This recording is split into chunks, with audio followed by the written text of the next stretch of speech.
Join me in the Pledge of Allegiance.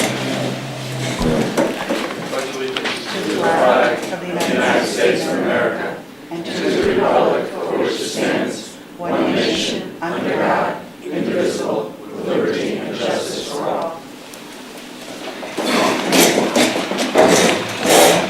Our first order of business tonight is to resume our full complement of members by welcoming Amy Higgins to the Amity Board of Education. We do have a formality in addition to taking the oath at the town hall. We also administer an oath here. So if you come up, we'll swear you in.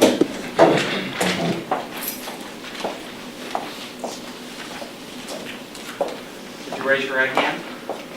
Do you solemnly swear that you will faithfully uphold the rules and bylaws of the Amity Regional School Board, District Number 5, in the performance of your duties on the Amity Board of Education during the term for which you have been appointed, so help you God? I do. Welcome. Thank you very much.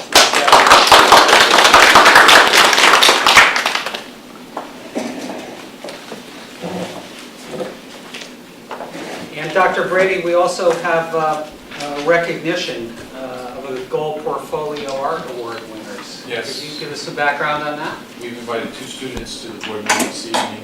Ryan is with us. I don't see Kayla, but this is a very prestigious award. Brian, would you mind giving us some background on the award itself? Would you mind going to the podium? Students compete. There's a competition that's held in Hartford. The student's work that was adjudicated as winning is hanging in the corridor in the art display case. And if you have an opportunity to go by it, it's really quite remarkable. But Brian can give a little more background. Then I'd like to introduce you to Ryan. Sure. The Scholastic Art Awards have been in place for over 50 years now. Joyce Carol Oates, Andy Warhol have been past winners of this award. And it's part of a national competition that goes into the National Scholastic Art and Writing Awards.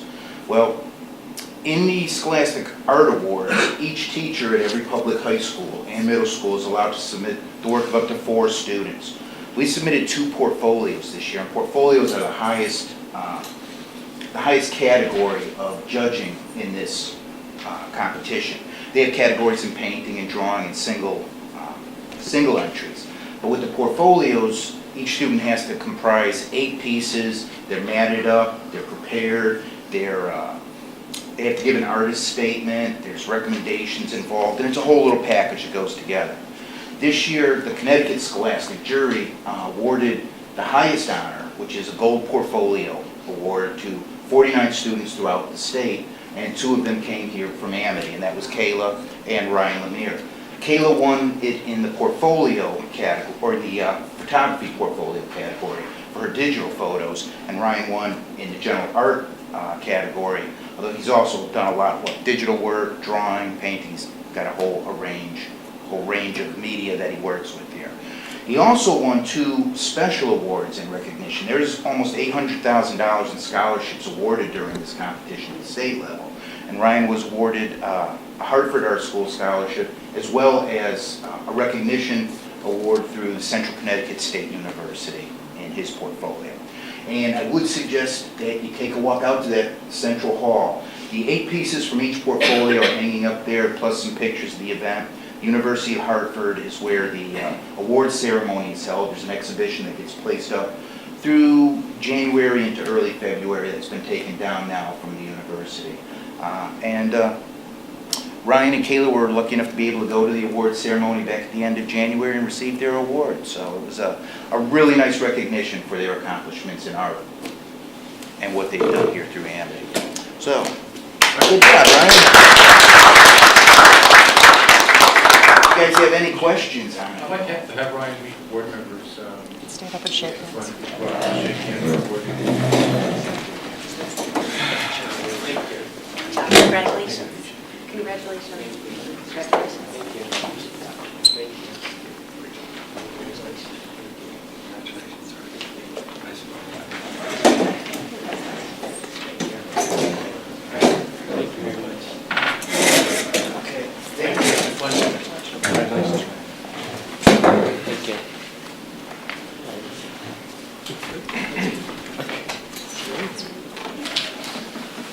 Our next item of business is to approve minutes from the December 10th, 07 meeting. Is there a motion to approve the minutes? Any additions, corrections? Mr. Chairman? Yes, sir. I would like to take a look at page 1, subparagraph 3C, under secretary. I believe that should say Sheila Wade seconded the nomination. And again, under 3D, the treasurer, it should say Sue Collins seconded the nomination. I think that was just a cut and paste on this. And I also had a question on page 7, number 16. Didn't we approve that when we came out of executive session? I thought we had. That was also a question that I had. I think that just says voted approval. Unanimous approval, I believe. Yes, it was unanimous by my recollection. So I think if the minutes could indicate there was... Was there a motion that somebody, I wasn't here at that time. Right. I think we can say it was by acclamation.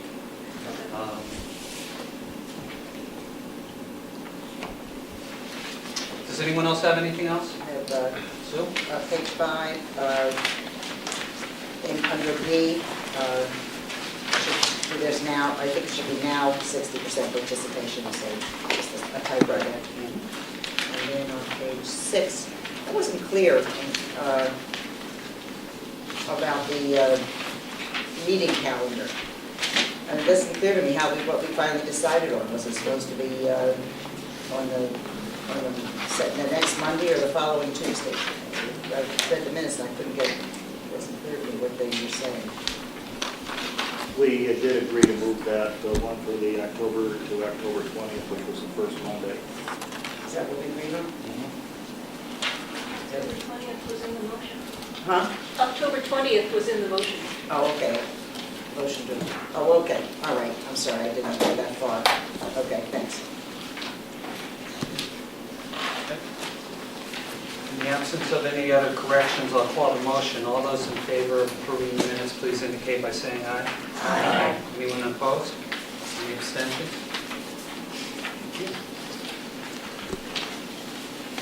Dr. Brady, you have information for us on the senior lounge? Hey, Jim, first of all, I'd like to have the board consider your acceptance of a gift from Walmart. Okay. Walmart has agreed to donate $250 to help fund a artist presentation at Bethany Middle School. And we'd like the board to accept a gift of $250 from Walmart. Okay. Is there a motion to accept the generous gift from Walmart? So moved. Second. Any comments? Discussion? If not, I'd call the motion to accept the gift from Walmart with gratitude. All those in favor? Aye. Anyone opposed? Any abstentions? Thank you.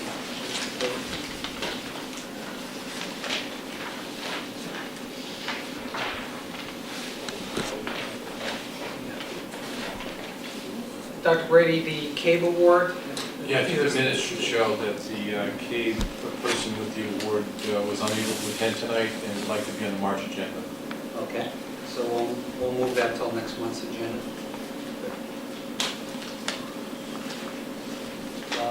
The next item on our agenda concerns the senior lounge, and is that yours, Dr. Brady, or Dr. Brady? I'm going to have Dr. Britton speak to that, but I just wanted to give an introduction. We have a space in the front of the new building on the second floor, right above the main entryway. It's a very significant space. I don't know what the square footage is on it, but it's fairly large, and it's empty. Is it just an open space? It's an open space. All of the classroom doors are closed during instruction for fire marshal. So any conversational noise, we were expecting that it would be limited to conversation, not loud sounds coming from this important senior lounge. But what we'd like to do, and Dr. Britton will speak to it, is furnish the space. And the space would be furnished partially by a gift from the PTSA of $5,000. And the board is being asked tonight to consider that gift, and accept that gift, which would go toward the purchase of furniture and furnishings for this space. The lounge would be used by seniors only, based on a certain criteria. It would be a way to assist students in developing more responsibility. They're almost 18 years old, many of them. They'll be leaving Amity High School soon and going off to college campuses where they'll have a lot of freedom. Here in school now, to go from place to place, room to room, they need a pass. And they need to be either in the library, or they need to be in the cafeteria for study hall. This would give them an option and a privilege that we think would be beneficial to our senior class. So Dr. Britton, why don't you fill us in and give us your vision for the space? Just invite you to visit it. It's directly above the park, right above the entrance on the first floor and the second floor. It's a beautiful area. Just to give you an idea of the size of it, right now it's being used for ballroom dancing. That's about the extent of what it's being used for. But it is a very nice area. In the continuing ed program, we don't teach that. In the evening, they're up there dancing. So what we'd like to do is furnish it and give it to the seniors as an area that would be for seniors only. It would be a privilege for seniors, something that they would earn. And then in lieu of going to a study hall, they would be able to report to this area and congregate with their friends. We have in mind some study carrels, some desks, and then some couches, and there are some coffee tables that they have picked out, which actually have rolling seats that come out from underneath them, so you could seat more students in the area. It's common in most high schools for high schools to have a senior-only place, be it senior benches or senior walk, whatever it might be called. It's great for building the morale of the seniors. It would also give them something to aspire to use for the underclassmen. We've worked out with the student government, who's actually meeting this evening, some expectations for academics and then citizenship grades. Students would have to have a 3.0 unweighted GPA average, and then we're expecting them to have no 1s or 2s for citizenship grades, and no less than 3 3s for citizenship grades.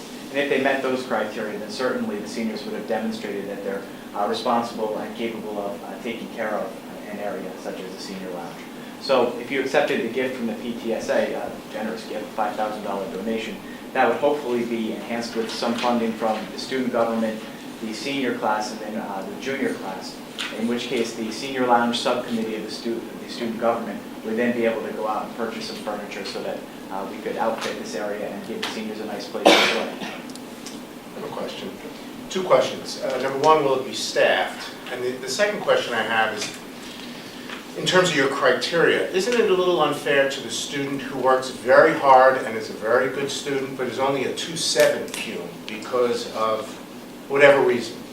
I just think it's unfair that the students, the smarter students, have the use of this room without someone who, again, works very hard, is a good student, but maxes out at a 2.7 CUME. Why shouldn't that person be allowed to use this room? To your first question, it would be staffed in the sense that we have teachers on hall duty and we have security guards in the building. There wouldn't be a teacher assigned to the senior lounge per se, but certainly it would be monitored by teachers who are patrolling the halls and then by the security guards. But mostly the idea is for the seniors to take ownership of it, with the understanding that if it were abused or became a raucous area, the administration would reserve the right to close it. So we would hope that they were responsible in the area, and I believe that by the time students are seniors, 18 years old, they generally are. So I would trust them, and from what I've seen from the students at Amity High School, I have no doubt that they would be able to take care of and use an area like that responsibly. To your question about a 2.7 as opposed to a 3.0 GPA, this came up in negotiations that I had with the senior lounge subcommittee. This is a baseline expectation of 3.0. It's subject to renegotiation with the student body, but we had to start somewhere. This was just a cutoff that I arrived at in negotiations with the seniors on the senior lounge committee. They felt like it was fair. I felt like it was fair, and it's a great place to start. Perhaps as we get this senior lounge up and running, it may be subject to alter. Well, I think it should be open to all students. I mean, that's... I would disagree. I would feel that the citizenship piece should be a strong piece. I think the citizenship is very important. but I'm inclined to agree that I hate to see a student who follows all the rules and participates in things, but just doesn't have that, for whatever reasons, to have them excluded from it. I think the citizenship should be the criteria, in my opinion. Mr. Hurley? I had a couple questions. You said this was used for ballroom dancing for our Adult ed program. adult ed program. Where would that go? Use the cafeteria, we used to use the cafeteria. Okay, so there's no impact to supplying those type of things by moving the We could find cafeteria? out other spaces for, we've had ballroom dancing in this room, we've had it in the cafeteria. Okay, and the second thing is, this looks like it's a $15,000 effort here. This looks like the way the memo I'm reading, we're getting $5,000 we're asked to approve now, but there's still another $10,000 that has to be raised. Is that true? I think that's been revised down to no more than 10. The seniors asked the parents for the Lexus, but certainly they would be happy with the Honda. So, Okay, so I guess are we stopping raising money? Is that it? The 5,000 is it? Then that will be the stuff they buy for the furniture? As Dr. Britton indicated, the student government will be contributing, the senior class will be contributing, and the junior class will most likely be making a contribution. and then certainly in classes in the future, as it builds its way into the culture, class gifts may be left, be it whatever they might decide that the senior lounge needs. But this is a starting point. Okay, so they don't have it right now? They do not. Okay. I'm just a little curious because this is kind of something that we're in the middle of, because we can accept the PTSA's gift for $5,000. It kind of commits us to the other half, whether it doesn't, or whoever contributes to that without our having review. I mean, it's going to be a little tough. No, I imagine there's going to be, before people go out and buy things, they're probably, if there's additional gifts, they'll come. I mean, it seems to me. Is there are gifts? Under our policies, we have to accept gifts, so I think they'll have Well, to. we don't have, well, yeah, I mean, You have to accept any gift, there's no dollar minimum on it. no, but I mean, we don't have to accept, we can say no. That's true. We- You have to consider it. We have to consider it, That's not necessarily. What we as a policy-making body primarily are charged with here, I think, is not to determine what the criteria are or what the furniture are, is to decide, do we think that this idea of having a senior lounge is one that's appropriate and we want to encourage, and then leave it to the administration. And if the administration sees fit to have a subcommittee of students, then that certainly shows, their management style and their philosophy. That's all well and good, but I think our role here as a board is more general than. We do have to accept the gifts according to the language in our policies, but I think the only things we've got to, at this point, do are accept the gift from the parents' That's the organization. only gift that's before me. Well, I guess the question is then, are we being asked also, by tacitly accepting this, that we also are approving the senior lounge, or are those two No, I separate think we should do it motions, or- separately, and I think we ought to do it explicitly. Okay, so is the motion on the floor right now to accept this gift, or is the motion on the floor to approve the senior lounge, and then we'll talk about the We don't have a motion yet, but it probably would be good to have a space to put the furniture before we approve buying it. If you'd like to make such a motion, Mr. Hurley, it probably would move things along. I'd like to move that we go ahead with the senior lounge as presented at the moment, given that we're not defining all of the requirements for participation, that those will be evolved as time goes by. Is there a second to that motion? I'll second. Any further discussion or comments on the motion to approve a senior lounge above the main entryway? If not, I'll call the motion. All those in favor? Aye. Anyone opposed? Any abstentions? How about that one? Okay, now we need a motion to accept the generous gift from the parents' organization of $5,000 for the purpose of purchasing furniture for the student lounge. I make the motion. I'll Second? second. Any comments or discussion? Not, I'll call the motion. All those in favor? Aye. Anyone opposed? Any abstentions? Aye. Thank you. Thank you to the parents' organization. Thank you, Dr. Britton, for working with students. Dr. Britton, that's a great idea.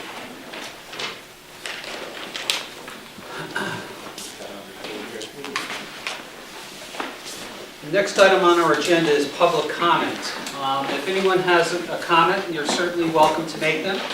We have a podium over here. We'd ask that you step up, give your name and your town, and unless you are a teacher who has one of those voices that doesn't need a podium.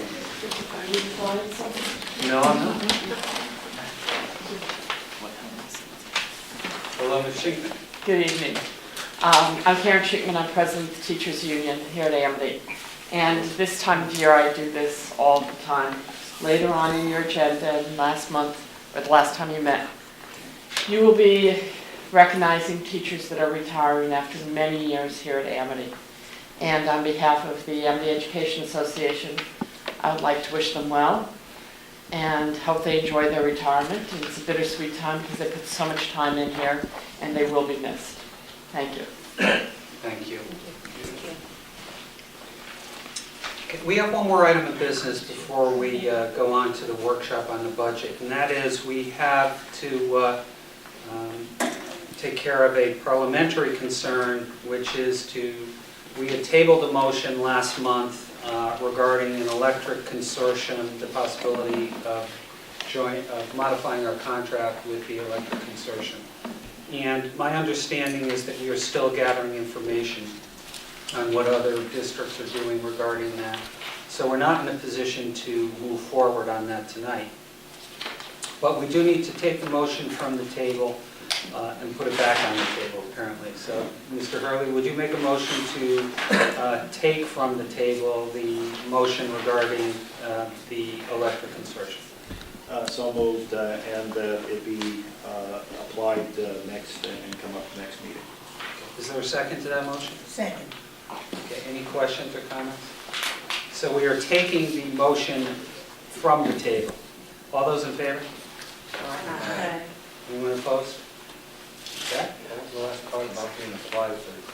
Well, I think that's what's coming up. that's what's coming next. Now we need to put the motion back on the table, to table it again. So is there a motion to table the motion regarding the electric consortium? So moved. Is there a second? Second. Okay. Any comments? All those in favor? Aye. Anyone opposed? Thank you, I'm glad we got that over with. Okay, now on to the superintendent's proposed budget for 2008-2009. Dr. Brady?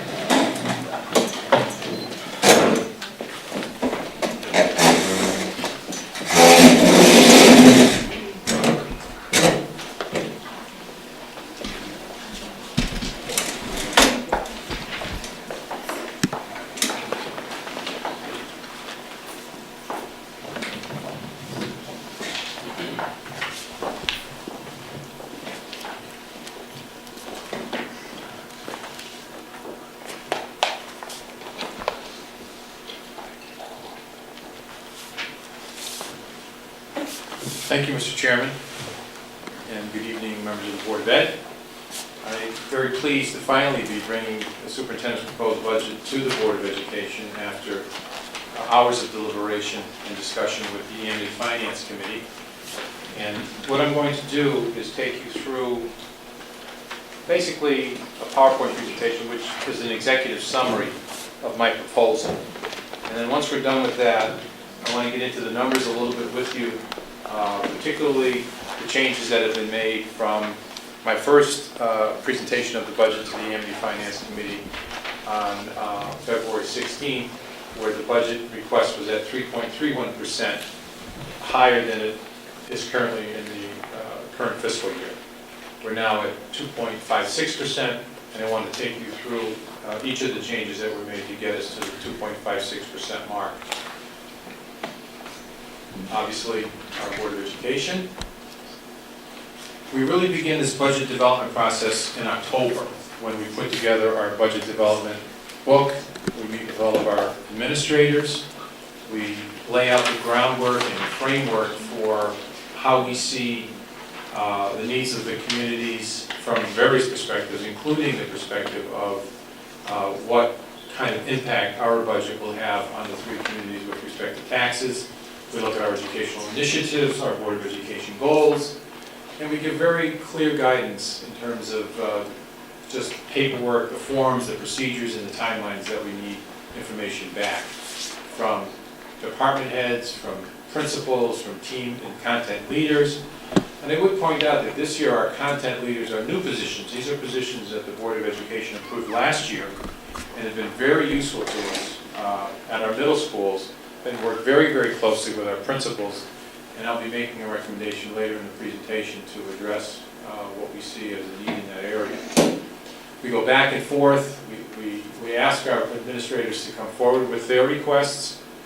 Invariably, those requests need to be pared down, and we do that in a collaborative fashion. We come up finally with a budget that people are comfortable with. So it really is, as I come forward, it's a budget that I think has the support, unified support of the administration as we've worked on it together. Then we work with the Amity Finance Committee, as you know, and we get some some really tough questions from those, particularly from the three communities. The board members also participate in a very vigorous way.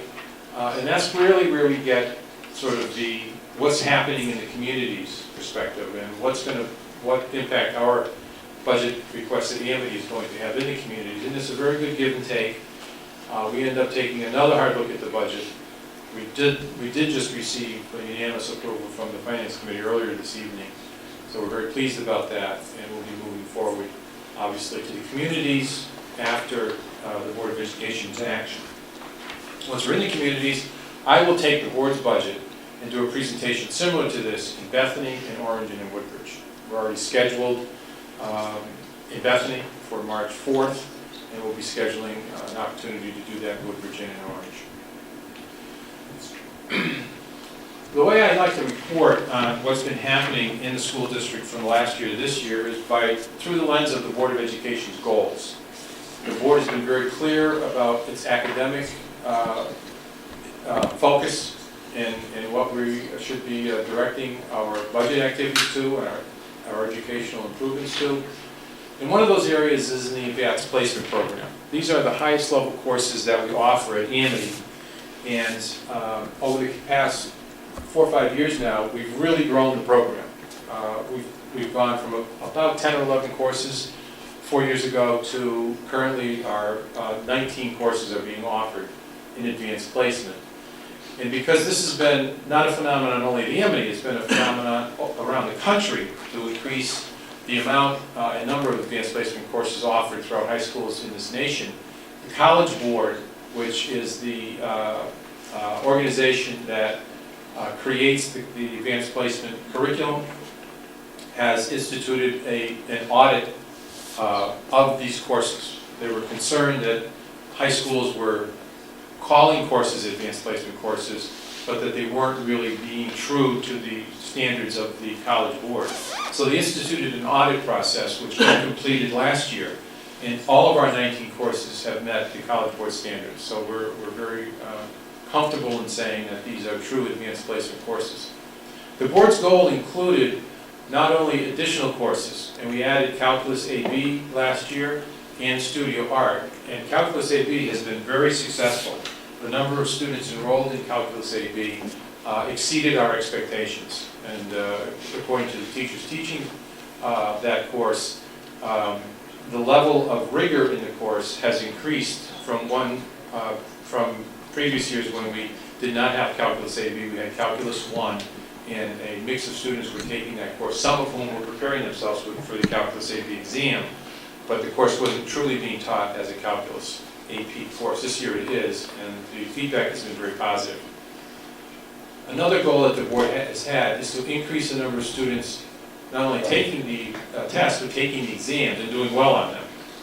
You can see over the last several years, the number of students taking the courses have increased, the number of students taking the tests have increased from, 05, we had 357 kids taking tests. Last year we had 387. There is an issue with this. Some of you probably are aware, I get an email or two each year about why Amity is not appearing on college, on U.S. News and World Report or Newsweek ranking of best high schools in the country. A key indicator in that ranking is the number of tests taken divided by, or the number of students in junior and senior year divided by the number of tests taken. In order to be on the list, you have to have a 1.0 when you make that division. We have 387 exams taken and about 800 kids in those two grades. So we're nowhere near a 1.0. We would have to do some rearranging, and I talked with Dr. Britton about this. Some high schools have AP courses earlier in students' high school experience, like in sophomore year, for example. Right now, a lot of our kids take them as seniors. They've been accepted to college by the time the exam comes along, and they're not interested. So we have relatively low participation in the exam. I'm not sure how much more we're going to get out of it, although we do promote it.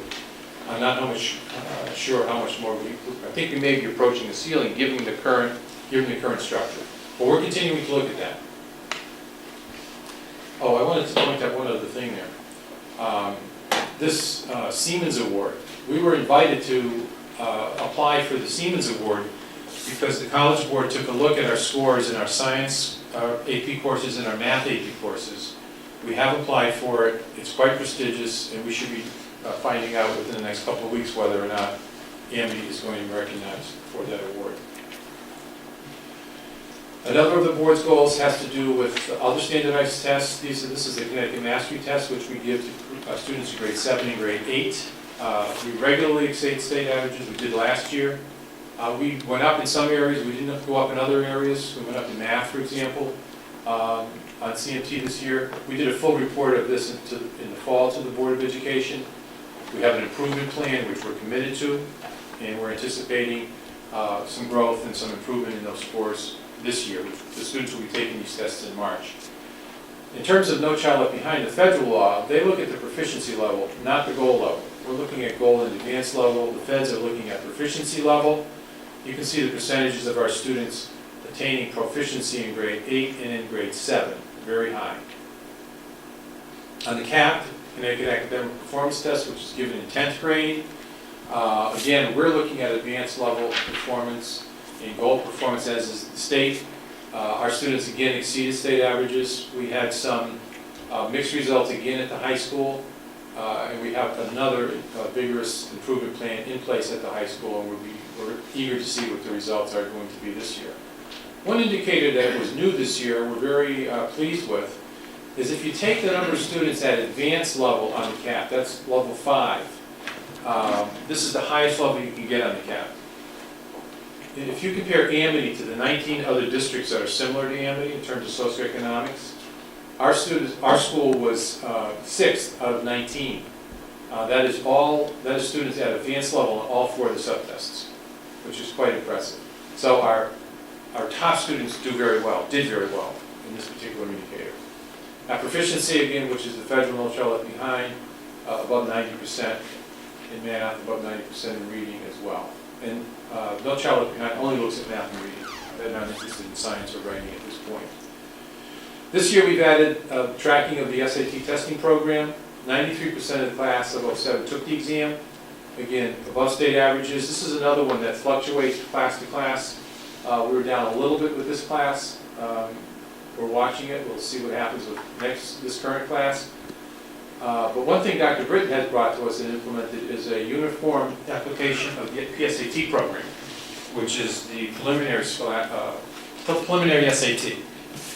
The SAT doesn't have a relationship with words anymore. It used to be Scholastic Aptitude Test, and it was the Scholastic Assessment Test. Now it's just the SAT. I'm not sure what the A means anymore. But this is a good thing because we've gotten back tremendous data on strengths and weaknesses of our current 10th graders, which Dr. Britton has reviewed with teachers and is serving to address through the curriculum. You will be receiving a full report of those results at the March meeting. Another indicator that we look at is college acceptances, something that's very important for us, our students, and our communities. We take a look at the Barron's College Guide ranking of the most selective colleges and highly selective colleges in the country. It's a list of about 100 colleges. Many of our students want to apply and be accepted by these colleges, so it's a good indicator. In 2007, 21% of our students were accepted at such colleges, which was down from the previous year, and it was down across the country. Columbia University, as an example, accepted less than 9% of their applicants. And the reason for that is we have a historic surge in the number of students graduating, 18-year-olds, and we have a historic surge in the percentage of the population going to college. And the selective colleges have not increased the amount of seats available for these students. Other colleges have, but the most selective colleges have not. So it's harder and harder to get in. There is an article in your packet about college acceptances, and it kind of lays this out. They're saying 2008 is going to be even worse, so we're going to watch it, we'll see. That's not to mean that our students aren't going to good schools. It's just it's harder and harder to get into these 100 very, very selective schools. As you just heard, our students do well in academics. They also do well in art. Ryan is an example of that. Last year we had a number of successful awards given in visual arts. Rosa DeLauro has a competition. 2 of our students were awarded prizes in that competition. One of them was the first place winner. Her whole family was flown down to Washington.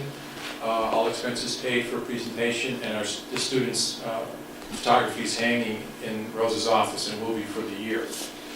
In the Performing Arts program, we had a wonderful production of the Laramie Project, which was part of a month-long effort to increase acceptance and tolerance at the school. And it was the first main stage production in the new auditorium. And we did it primarily for as assemblies for our students. In the spring, as I mentioned later, we're going to have a production of Grease, which is going to be kind of the coming out of our new theater arts program for the community. So we hope all of you will be able to attend that in the community as well. Last year, the board supported the creation of a new marching band, and as I said earlier in other forums, we need more storage cases and more display cases for the awards that this band is bringing back. And let me tell you, these trophies, some of them are about this high. These are big trophies. And I've had some of my colleagues from across the state comment on the quality of the Amity marching band. I've seen them at football games here, but they perform around the state, and they're doing very well, apparently. We're going to see if we can organize a practice. They're going to be practicing in the spring for the Memorial Day Parade, and we're going to try to do it in conjunction with the board meeting so we can actually go see and hear them, the new marching band. And other music awards as well. The Southern Regional Music Festival, the prestigious All-State Music Festival, very competitive. We've had some students performing in the Southern Regional Music Festival, and then one of our students performed in the Norwalk Symphony Orchestra Prodigy competition. Very, very accomplished violinist, I believe. Yeah, she performed here as well during the winter concert. In athletics, we read about this in the newspaper all the time. We're very well covered for athletics at Amity. Just a couple of highlights. Our baseball team was ranked #1 in the state of Connecticut last year. Second year in a row that they won the state championship. And they had not won a state championship until 2 years ago. So, and they've still got some young players on that team, so it should be a good season in this spring as well. And ranked number 5 in the nation by USA Today for our baseball team. But other accomplishments, you can see them up there, and you can read about them in your packet as well. And in the area of non-academics, not arts, but in operations, we've got some things to be proud of as well. We're one of the only school districts in the state of Connecticut that has a well-developed accounting procedures manual, which means regardless of who's in the accounting office, the procedures stay the same because we've got them written down and they're followed. That's fairly unusual. And when we came here several years ago, there were procedures that just had kind of grown up with time, and there was not any systematic approach to controls and to procedures in accounting, and now there are. Jack Levine, we're very proud of, was honored as the 2007 Connecticut Celebrated School Business Official of the Year. Was feted at a wonderful ceremony at his conference, and will be recognized at the state capitol next month. We're very proud of Jack's recognition in that regard. CIRMA is the Connecticut Interlocal Risk Management Association. They're an insurance company of ours, and they monitor activity in school districts and give awards when they find outstanding accomplishment.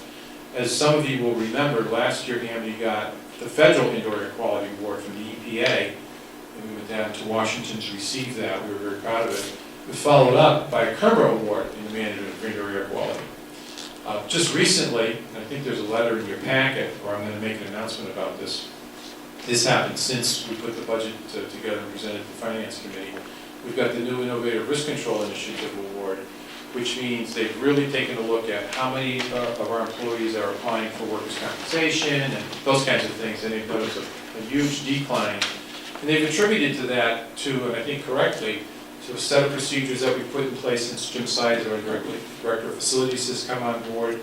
We've got very consistent and systematic procedures in our maintenance program and in our custodial program, and CIRMA has recognized that for an outstanding award. And you can see down below, these things here are why we received this award. Comprehensive Blood-Based Preventative Maintenance Program, revamped Custodial Procedures Manual, and so forth. And finally, in an area of accomplishments for operations, you've heard probably too much. Well, the board hasn't heard as much as the Finance Committee did, but there's this whole issue of the electricity consortium. Whether or not we vote, you take action to do this blend and extend program, the joining of the electricity consortium has been very, very beneficial in terms of our electricity rates. In the area of construction, as we've reported in the past, the buildings are complete, essentially. The board disbanded the building committee last fall, turned the project over for closeout to the facilities committee. We're meeting with the facilities committee regularly to update them on the final phases of the project. And as far as we can tell from all users and visitors, people are very, very pleased with the quality of the product that we received at both the middle schools and the high school. I do point out here again, a little grease, making a plug. I want people to really come out for this and be proud of what this community has now in our new auditorium and our new performing arts program. It's April 4th, 5th, and 6th. We're not going to do final borrowing until next fall, and that's because we won't know precisely until then how much money we're going to get from the state and ultimately how much money we're going to have to borrow. But I can tell you, because of favorable borrowing, when we went to the voters for the project, we estimated that the total debt service paid out over time would be $81 million, almost $82 million. And because of a variety of factors, including our improved bond rating and favorable bond rates, it looks like it's going to be closer to $75 million for about a $7 million savings, $6.8 million savings, and that's good news to the communities. So when we say that the total borrowing for the project is less than when we went to referendum, that's a real number. And that's what our financial advisors are advising us at this point in time. Now, let's move forward and look at what this budget will do for our programs, for our students next year, and what it's going to cost. We have some improvements at the high school that we're very excited about. 2 years ago, the board supported the creation of a science research program, authentic science research program. And this program has really taken off. We've gone from 17 students the first year to, I think we have 37 students now, Sheila. And we anticipate an incoming class of approximately 20 students who are currently 8th graders. The students went to a competition at Staples High School this Saturday, and they were doing their preparations on Friday. I was a judge in those preparations. And I have to tell you, the quality of the work is outstanding. If you're not a science person, it's a little difficult to understand just by reading the work that's been done. They have posters and they have presentations. But not only have the students done authentic research, They have exceptional presentation skills, and they're able to explain their projects in a clear and understandable way, which is critical in these competitions. Couldn't be more proud of the work that they're doing. But we need to have more periods of instruction for our teacher if we're going to take more kids into the program. And I think this is something that obviously has been extremely valuable. We've also branched out, we've reached out to the community. Our students have mentors in the area of University of New Haven, Southern Connecticut University. Recently, we began a partnership with Yale University. Students are working in laboratories at these facilities, and they're working with scientists in the field. And it's a range of projects. One project was looking at a organism that does not move, however, survives and has no predators. And through the research that this young woman did, she found that there is a venom that this creature has, and therefore predators don't attack it because of this venom. And she found this out. This is her discovery. Fascinating. She did it by putting it in this centrifuge, and the molecules were taken out. She studied them under a microscope. It's quite remarkable. Another thing that we want to accomplish next year, and members of the board who were here last fall, not last spring, will remember creating a goal to do an evaluation of our guidance services at the high school. We completed that evaluation in the fall. The recommendation was to add strong leadership in that department. This is not a criticism of any individuals. We have a 2-period-a-day supervisor in that setting. We have 15 staff people in one of the most vital services offered in the school district. This is the service that transitions our students from here to college, as well as transitions them from 8th grade to 9th grade and monitors them and services them throughout their 4 years. We need a strong, systematic, and consistent set of services and program in that department. Something that I believe only a focused leadership position can accomplish, and that's why we are strongly recommending a director of guidance position go into the program. Finally, at the high school, in terms of staffing, our Mandarin Chinese program is growing. We've got level 1, year 1, we've got year 2. Next year, students want to move to level 3, and we need to increase that program by 1 section next year in order to accomplish that. Finally, it's not a staffing issue, but it is an enhancement. We have about 21 students at our high school that leave here every day, last 2 periods a day. What do they leave, 1 o'clock or 12 o'clock? 12:15. They get on a bus, they go down to New Haven, Audubon Street, to the Educational Center for the Arts, and they study creative writing, they study poetry, they study music, dance, the arts. And they do it in a very focused and intense way with students who are passionate, as they are. This is a program that Amity has supported for quite some time. However, it's a minimal support that Amity has provided, particularly when in comparison to the other high schools that send students to ECA. We're very, very low.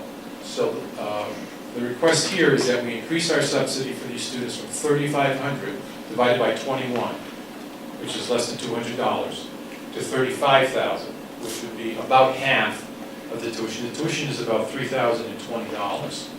Right now, families are paying that with the exception of the approximately $200 subsidy that Amity provides.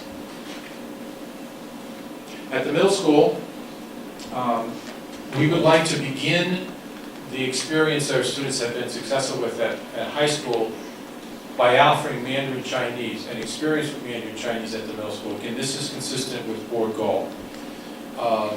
This program would not be full-time. They wouldn't take it every day for a period. They would take it on a rotating basis. We would need 1 teacher who would work part-time at each school. I mentioned earlier the work of the content leaders. These are subject area specialists in the core subjects, science, mathematics, English, and so forth. And they have come to be essential people working and supporting the principals in a variety of instructional and curriculum initiatives. And in looking at the work that they're doing it as much work, at least, as our team leaders. Our team leaders organize a team of 5 teachers. They meet every single day. And they are paid a stipend of approximately $3,000. Our content leaders are paid a stipend of $1,500. This budget increases the content leader stipend from $1,500 to approximately $3,000. It puts them on par with those team leaders. That's what we've concluded after watching, supervising, and managing these content leaders over the course of the year. Another board goal has been to increase the extracurricular offerings at the middle school. We want to keep kids engaged, we want to keep them busy, we want to keep them at school to the extent that they want to be there. And one of the ways we found that is attractive for students is cross-country program. It has grown, and we would like to put a coach at each school, cross-country coach at each school, to encourage that, to support it, and grow it even further. That's about $2,500 per school, and that's in the contract. One of the things we found successful in our Connecticut Mastery Test Improvement Plan is we've got a math paraprofessional working at each of our middle schools helping support students who are weak in math. We've got students who are weak in writing, and we'd like to put a writing paraprofessional in at each of the middle schools. That's about $8,000 per school. I want to just point something out that is budget neutral, but is a change. Right now, we have the continuing education where we talked about ballroom dancing earlier. We have somebody that manages that program. The person receives no time off during the day to manage that program. It's a real struggle. Amity for years had a person that had 2 periods a day to manage the program. The program fell on hard times when Amity was having its transition of leadership and budget problems and so forth. We realized the value of the communities program. We want to bring it back. In order to do that, we really need somebody that's got a couple periods a day to focus on this program. So what we're proposing here is we take one of our faculty members, give them 2 periods a day to help direct this program, but that salary is paid from the revenues of the program. So it's budget neutral. We would have to replace the person for those 2 periods, but since we wouldn't be funding this program, we've already got the money budgeted for their replacement.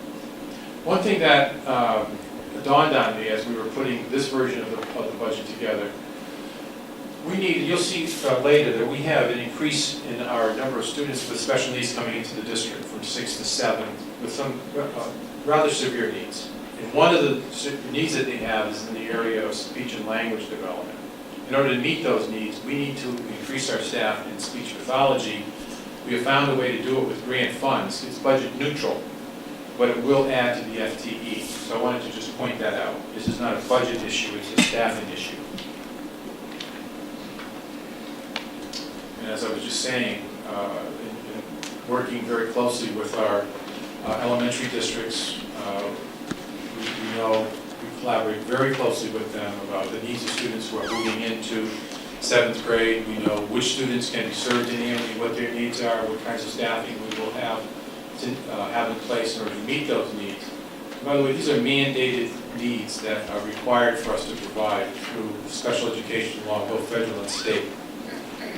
In addition to the students who are going to be here, and we need to provide additional support services for, we have students who are currently in out-of-district placements. Their needs cannot be met in the local school district. We know them, we know who they are, we know what their needs are, we know where they're placed, and we have the budget tuition dollars to support those placements for next year. Along with, we have to get them there, so we have to increase our transportation funding as well. One of the areas of greatest need that our students who are coming is in the area of hearing impairment. So one of the areas you'll see increasing in the budget is professional technical services to provide support to teach the deaf and so forth. Some of the other things that are bringing our budget up this year, our contracted salaries obviously are going up. Debt service, smaller than last year, but still going up. Other supplies, 18%. You'll see the background on that in the budget book. A lot of that has to do with printer supplies, with supplies we need to maintain our computers, our printers, our laptops, as well as the new initiative we have in electronic curriculum mapping. And that is a program we want to start at the middle schools. We want our teachers in grade 7 and grade 8 to begin to put into this electronic program what they're teaching, so that we, teachers in 8th grade, know exactly what teachers in 7th grade are doing across schools. there is a feature of that that includes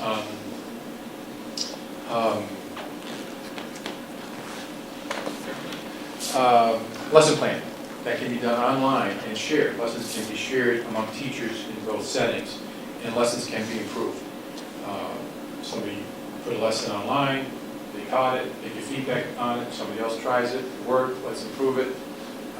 It spirals up.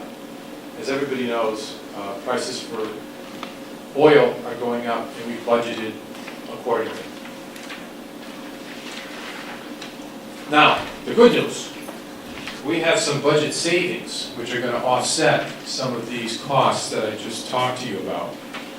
We've got our health savings account plan in place now, and this year we're actually going to be budgeted less money in our health for our medical benefits than we have budgeted currently. In electricity, we're actually slowing the cost of the growth by $534,968. And because we bid our workers' compensation and liability insurances, these are, by the way, these are one of the reasons Kermit gave us the award, because workers' comp is very expensive. It's very expensive for the insurance company, so they like to reward people that have managed workers' comp better. Here's a number. We've reduced our insurance costs in this area by $110,000. One of the things, it's hard to understand how Amity fits in the larger picture, so we try to bring some state data into play whenever we can. This is just a way to see how Amity fares in other districts that are comparable. And there aren't very many districts that are comparable, because we're a secondary school district. Most school districts in the state of Connecticut are K through 12, or pre-K through 12, or 7 through 12. This chart shows just other secondary districts. And you can see while we've gone up, we haven't gone up nearly as much as our comparison districts. Some might look at that and say, well, why not? Why aren't we spending as much as the other districts? I look at it and say, we've made some significant improvements, we continue to make improvements, but we're doing them in what I consider to be a cost-effective manner. Here is a breakout of our school district, again, in trying to make comparisons statewide with what other districts are reporting as their budget increases. One thing I'll point out is, as a regional school district, we do our own bonding, we do our own borrowing, and therefore we pay off our debt. We have debt service in our budget of almost $5 million. Next year it's going up 1.16%. Our overall budget is going up 2.56%. That leaves 1.4% for all other accounts. Comparably, 55 other school districts in the state, average increase is 6.88. I think this will give credence to the argument that we're trying to be very fiscally responsible in this budget. I showed you a comparison with the debt service. I showed you a comparison budget to budget. This is a comparison if you take what we anticipate we're going to spend at the end of the year, and then the budget increase from there versus what we currently are budgeted to what we are budgeting next year. Even if you do that, our increase is on par with the budget-to-budget comparisons with the other 55 school districts. That one gets confusing, I understand. But some people want to look at the forecasted budget number as opposed to the budget-to-budget number. Here are the components of our increase. Our contracted salaries are up, total 1.99, debt service 1.16, new staff 0.74, purchase services, and that includes our special education tuition costs that I mentioned. And then we're offset by those accounts that I showed you that were declining. This all, if you add all this up and you subtract that, it's 2.56. And there it is. The budget we'll be asking you to consider at the conclusion of my remarks is at the 2.56% increase level. This is just another way to look at a breakout, put the dollars on those percentage increases. And then the categories of expenditure. Obviously, we look at it, our salaries are our big account. We've got some other big numbers in benefits. That's our medical insurance primarily. This is our utilities, our contingency. That's where we fund our $150,000 contingency account in case we get something that we aren't anticipating happens. We have a $150,000 fund we can draw upon. Special education tuition that we didn't know about, somebody moves into town, we need to do some emergency repairs, we have money to draw upon to do that. And as I mentioned to you earlier, I said roughly $5 million for debt, it's really closer to $6 million. And then all of our purchase services. This is where all of our tuitions get funded from, for example, for our special education students, and any other service that we purchase, legal fees and the like. This is just a slide that shows our debt service. I mentioned to you earlier the numbers. This is the old project and the new project combined for new board members. There was a project that was completed in '92, and the state is still giving grant funds for that. You can see it being drawn down here. This is the grant that we're getting on the old project. It ends in 2014.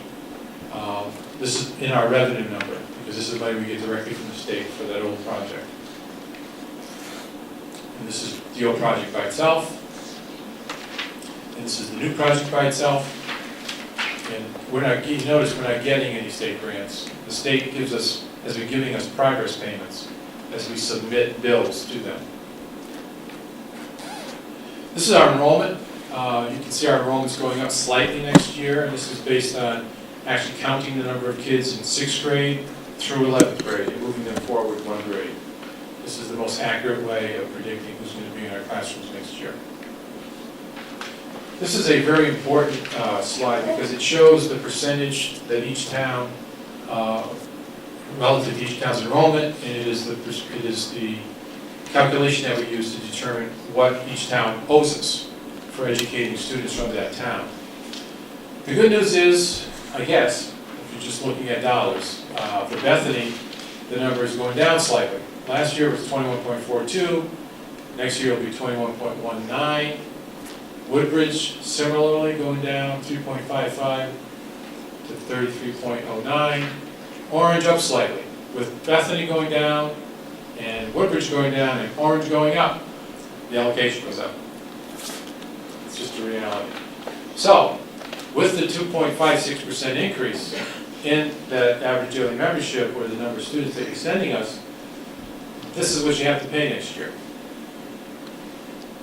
Bethany's allocation is going up 0.19, Orange is going up 2.76, and Woodbridge is actually going down, and I'll explain why these variances are the way they are. This is something the Finance Committee supported. You'll see here this other revenue number. That other revenue number is pretty high. It's $2,276,000. That number means that Bethany's number can be slightly lower than it otherwise would be, Woodbridge's is slightly lower than it otherwise would be, and Orange's is slightly lower than it otherwise would be, because there's $680,000 in there from this year's projected surplus. The Amity Finance Committee has decided to make a down payment on next year's bill for Amity by having us hold that money and use it next year to pay the allocation from the 3 towns in proportion to the number of students that you send us. Here's a further breakdown of our revenue. The money I just told you about is in miscellaneous income. We've got some other things in there in addition to the $680,000. That's the big portion of it. We actually charge students to park here. We get some income from that. Because the board instituted an investment policy and an allocation plan, we're projecting significantly more income from investments than we've had in the past, and we're fairly confident that we're going to hit that number. I mentioned earlier the building renovation grant from the old project, that's coming in still, although that's going to decline. We also get a grant from the state for transportation, and then just some assorted other grants that come into us. One of the things that the towns benefit from that we don't see is a grant from the state called the Educational Cost Sharing Grant. Every year, the state distributes this money to the 3 towns. And as you can see here, you probably figured it out, it's based on the wealth of the community. So next year, Woodbridge is projected to get 721,000, Orange $1 million, a little over $1 million, and Bethany slightly over $2 million. And a portion of that is because of Amity. Although the money doesn't go to Amity, towns get it to offset the costs of Amity.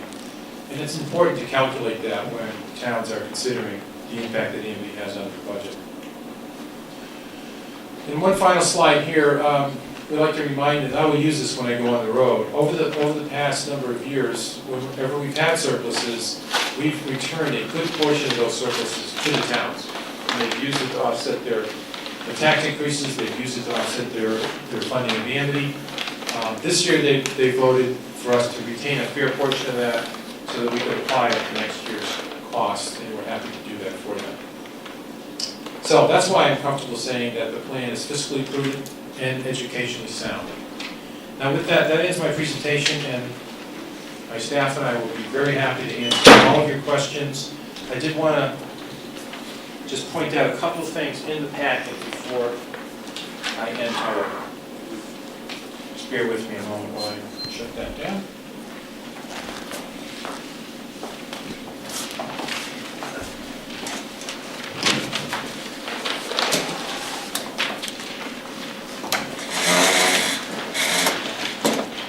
I mentioned to you that we did quite a bit of work from the time that we had the 3.31% budget to the 2.56% budget. So I'd like you to turn to the first page in the budget booklet, page I.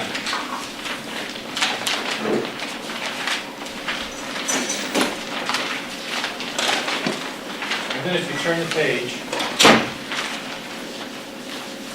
we talk about the projected surplus. We talk about the $680,000 that we want to use next year to make the down payment for the town on next year's budget, on next year's bill that we'll be sending them. But then you see that we've reduced $302,000, $558, as follows. We've made some adjustments in salaries. We were able to further reduce our medical insurance by $51,000 after getting an update on our projected premium rates for next year. This is all since February 16th when we presented this budget to the Finance Committee. We're going to bid some of our field trip costs and student transportation costs for special services. We've adjusted our liability insurance. The day after our presentation on the 16th, there was a special education meeting, and a student that we had expected to stay in a special placement actually had made far more progress than had been anticipated and will be returning to Amity at a very sizable cost. So you can see that reduction has been taken. Number 6, I want to thank Rocco Palmieri for this. He has come up with a way, Rocco's here as our technology coordinator, he has come up with a way to write a program that will shut down all of our computers at a certain time at night. Right now they're on for updates and for various technical reasons. By shutting those computers down at a certain time every night, we will save $50,000 in electricity, and we're taking that savings out of the budget. We found one area of textbooks that we really need right now, so we decided to purchase those instead of waiting. We made some other small adjustments in equipment, dues and fees. We made some fairly large reductions after meeting with Paul Mengold and Interscholastic Athletics based on what we think is a better estimate of, based on what has been spent in the past, of needs there, and we've committed to come back and make a recommendation to use the contingency if all of the teams Paul expects to get into the playoffs. If they get in, we'll come back if we need to for transportation funds if that happens. And finally, we had a recommendation in the budget presentation on the 16th for an electrician. This was a person that has been requested by the Director of Facilities for some time, and it was in the budget because I thought it was an important position to help us maintain and operate our preventative maintenance program, these fine facilities, 480,000 square feet that we have. In looking at it, and looking at the impact that the budget's going to have in terms of taxes, the concerns of the Amity Finance Committee, we've withdrawn that request at this point, and we're showing the reduction there accordingly. We did have to add back a little bit of money for contracted electrical services, so the net reduction is $42,579. So that's how we got from 3.31 to 2.56, and then after that, you can see where we were able to attain some real savings. And with that, we'll be happy to answer any questions that you have. Are there any questions on Dr. Brady's presentation? Two questions. Clarify for me, Dr. Brady, the Mandarin Chinese position in the middle school, is that not going to be a daily class in grades 7 and 8? No, it won't be a class every day. It'll be every other day, a 6-day rotation. Is it not in place of? No, it's not in place of. Oh, I thought it was like in place of Spanish. No, students will still take Spanish. This will be an option for them to become familiar with the language. If it grows, maybe back to you in a year or two asking for something more. But you're still eliminating French in middle school. French was eliminated last year, and we don't anticipate French in 8th grade this year. So it was eliminated in 7th grade. We don't have the enrollment for it in 8th grade, so we won't have French offering in 7th or 8th grade next year. My other concern is, I just make this as a concern, I mean, I appreciate that the adult education program benefits from an administrator who's probably connected to the high school too, but I think it's sort of moving us back into the direction which we were getting in so much trouble where we had a full teacher salary dedicated to the adult education program, and it was a very high salary for that kind of work that was required. And I see us moving in that direction, taking 2/10 of an experienced, 2/5, I guess, of an experienced teacher salary and applying it to adult education.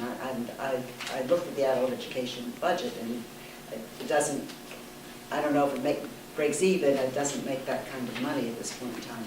We're projecting, there's two things there, and I thank you for that concern, because it's something that I've been cautious about. This request has come to me for the last 3 years, and this is the first year that I'm supporting it. And I'm going to watch it very carefully. We anticipate that we will have a full-fledged summer theater program, which is where the adult ed continuing ed program used to get its significant revenue from, that covered its costs. We haven't had that in Amity for some time, because we haven't had the auditorium. If we're not able to do that, we're not able to cover the costs. This is an investment we're making. If we're not able to cover the costs as I anticipate, then I'll be coming back to you. But I don't envision this becoming, as you said in the past, a full-time expensive salary. In positions of teacher salary time, it's not seem warranted for administering the program. But you will come back to us, and I appreciate Yes, every step of the way. I would report that the budget was looked at by the Amity Finance Committee last week and again this week. And in part because of the thorough presentation, we were able to look at it, raise a number of concerns. They were addressed by Dr. Brady, and the Amity Finance Committee unanimously approved the budget and sent it on to the board with their recommendation that we presented to the public as the referendum. So I think we're at the point in time where it would be helpful if we could get a motion to approve the superintendent's proposed 08-09 budget in the amount of $41,818,791. Is there a motion to do that? I'll make the motion. Is there a second? Second. Okay. Any questions or comments? Mr. Chairman, if I could, I'd like to draw the board's attention to page 99. A question had come up with the Finance Committee about the 5-year capital improvement forecast for technology. I just wanted to make sure board members were aware that that's laid out in here. Mr. Palmieri, the Director of Technology, is here this evening. It's on page 99, it's on page 98. We can answer any questions that you have about that 5-year technology plan. We've been in it's sort of an ongoing 5-year, and we keep adding, we keep going out another year. Is that how we work it out? And have we been able to comply with your projections and requests? So far, we have over This is the past 5 years. how many years have we had? 5 years. 5 years we've had, but it's been, you just add a year as we go along. That's correct. Right, and they will keep up with what you projected, and that has been adequate to meet the needs? Yes. How's the cow situation going? As Computers far on as- the mobile computers. We're gaining in utilization over time. I mean, since the beginning of the school year, we're probably up to about 50% utilization on the cows, which is pretty close to the maximum utilization. So we should approach 60%. There's a limitation with laptops because of the batteries. So the batteries tend to die out after a period of time. So at the most, I think we could use them about 4 periods to 5 periods a day. We're approaching that. We're approaching that. On most of the cows, we're getting close to 50% utilization, which is about 3 to 4 periods a day. Could you explain how we know that, Rocco? in terms of- We have an online reservation system, and we're basing this on the reservations that the teachers make for the cows. We get a report monthly about cow usage. For 09, 010, you have a request here. So does that mean you're going to put it in next year's budget, these requests? Yes. And what was in this year's budgets from last year's requests? They're currently in the budget now, but I don't have the forecast from last year. But whatever was in last year's budget is in the budget. So you incorporate these requests in the budget? Correct. They're Well, not yes. broken out specifically like they are here? They are when they come to us, and we deliberate over what's going in and what's not going in. If it doesn't go in, it gets moved forward to the 9-10 year. Mr. Rowe? Yeah, what is the ratio of students to laptops in the whole district? Students to computers or students to laptops? Well, let's do the computers, because ideally, at some point in time, We want to get to we a want to 2-1. one, well, maybe even a 1-to-1. Well, that's going to be, and that's what I was just a little concerned of, is that, you know, this doesn't look to me like we're heading there, and there's a lot of schools, I know some of them in ACES and whatever, that are already at 1-for-1. You know, they tend to be specialized schools, but I'm just seeing that as we proceed into the future, that seems to be where an awful lot of learning, teaching, taking, instead of taking books home after school, they take home CDs. They don't have something at home. I'm just curious as to, you know, when you see us having a 1-for-1 ratio, if ever. Well, I see us having close to a 2-to-1 ratio at the end of 5 years, especially at the high school. Right now, we're at the high school, we're at about 3.9, and this is based on the computers that are used mostly by the kids, not every computer that's in the district. Right. At Orange, we're 2.4 to 1. They have an additional lab that Bethany does not have, and at Bethany, we're at 3-to-1 right now. So over 5 years, I figure by next year, if we buy another cow for Bethany and Orange, it would be pretty close to a 2-to-1 ratio there. And at the high school, at the end of 5 years, we get closer to a 2-to-1 ratio. Is this something that we could put on next year's goal review to look at? I was just going to suggest that. I think it's going to stay, it's not going to get into 1-to-1 unless it's adopted as an affirmative goal by the board. So I think when we have our goal-setting meeting in the spring, that would be an appropriate item to put on the budget ready. I think the only way we're going to get to a 1-to-1 ratio is if we buy laptops for every student and have them take them home. I mean, right now, if we buy more labs or more mobile labs, we're eventually going to run out of space to keep them. I don't think this is the place to talk about that now. It's just that it's a goal I think we ought to be thinking about, and I think the proper place to talk is at that goal-setting meeting. I've made a note. Thank you, Rocco. one of the things I failed to do was to let you know a cow is a computer on wheels. Okay. We wheel them into classes, and there's 29 each. 29 laptops on each unit, and they're reserved by different teachers who bring them in and use them in their classes. So that's what a cow is. Okay, any other questions? If not, I'll call the motion. All those in favor of approving the superintendent's 0809 budget in the amount of $41,818,791, please indicate by saying aye. Aye. Is anyone opposed? Any abstentions? Okay, thank you. Dr. Brady, you now have your...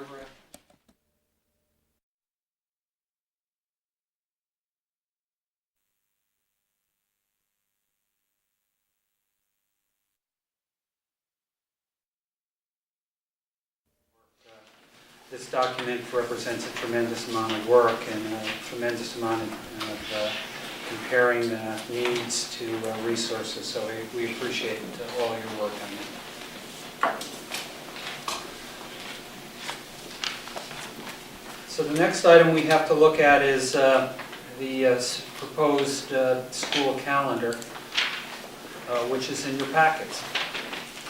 And one of the things that we need to do as a board is to adopt a calendar, and it is that time of year where we are ready to go ahead and to do that. So I would entertain a motion to approve the draft 2008-2009 school calendar for the Amity School District. So, is there a second? Second. Are there any questions, comments? Yes. Mr. Hurley. I know we have this discussion every year. We've got 2 days sitting there on the 26th and 27th, and then we jump to the 3rd as the next back to school night. If I look at that on the calendar, that's what, the 26th is a Friday, which is a teacher's only day. No, 26th is Tuesday. I'm sorry, I'm looking at the wrong calendar. Okay, 26, 27.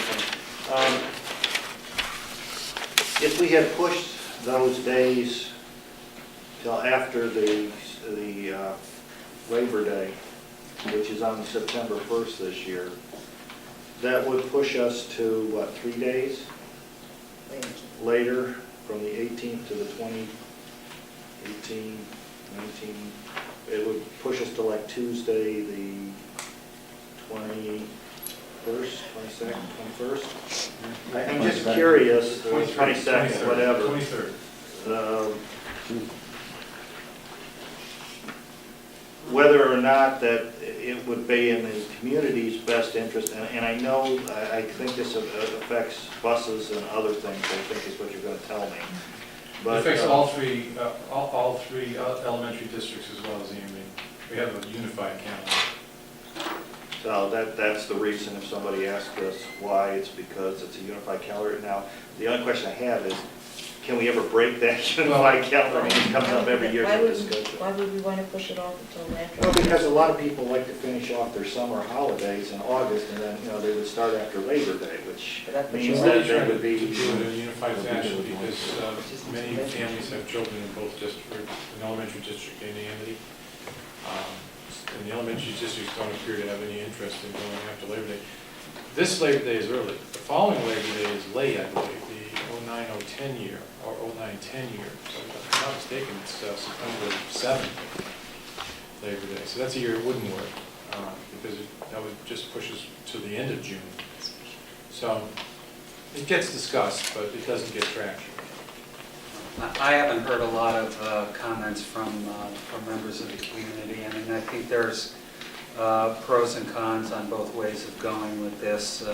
There's lots of people who want the year to be over in June and think that it's getting hot and kids are ready to end the school year. So, I understand. We do keep having this discussion every year, I recall it, but still You high have a bad August. winter. You go to September, to June 23rd, you have a bad winter, you have 5 snow days.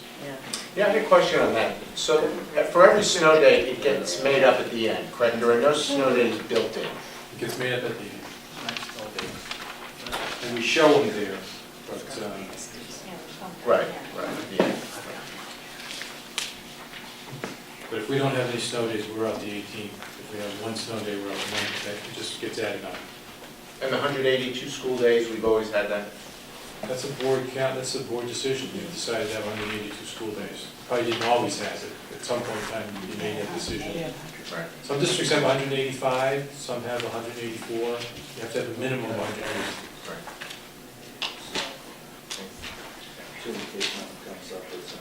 Okay. One change I would point out, Yes. we are looking at a minimum day on December 4th.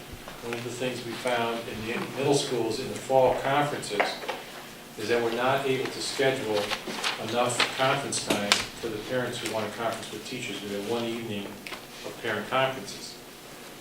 I think it's 1 evening, 2 evenings of parent conferences. We're not able to get the parents scheduled in. So what we'd like to do is send the students home early 1 day and use the rest of that afternoon for parent conferences and be able to have more conference time. It is likely that the union is going to want to discuss that with us in terms of any impact that they may find. But we do feel that it's an important thing to do in terms of having the parents who want to come in and have conferences with their students' teachers to have that. And this is, we believe, less impactful than having the teachers come at night to have those conferences. That's a change from, How does that change the school day? it just sends the students home early. It doesn't change the teacher's It time. doesn't change the teacher time. Right, so why would that be an issue that the union? I don't know, we won't know until we sit down and discuss it with them. I'm sure Karen will well thought out and articulated. There is a time and a place for that, and this isn't it. Fingers on it. Can I ask a question about that? Couldn't there be a student activity for the rest of the afternoon where the students still stay in school? Who's going to supervise it if the teachers are doing conferences?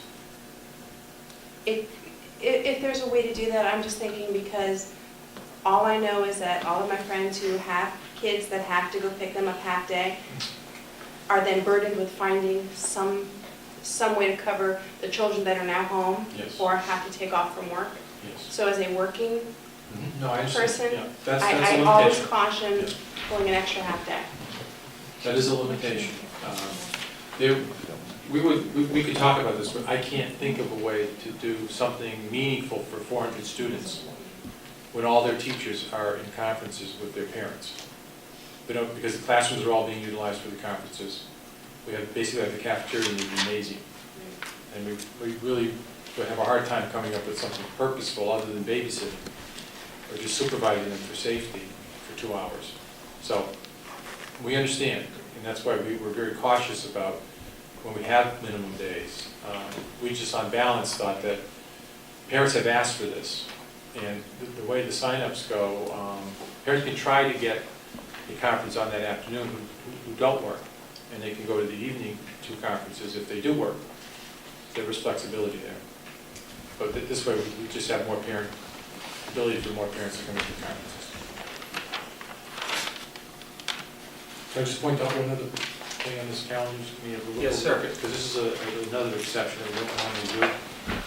If you look at December at the holiday recess, it's quite long this year because the day after the first of the year, which is always a day off, the holiday, is a Friday.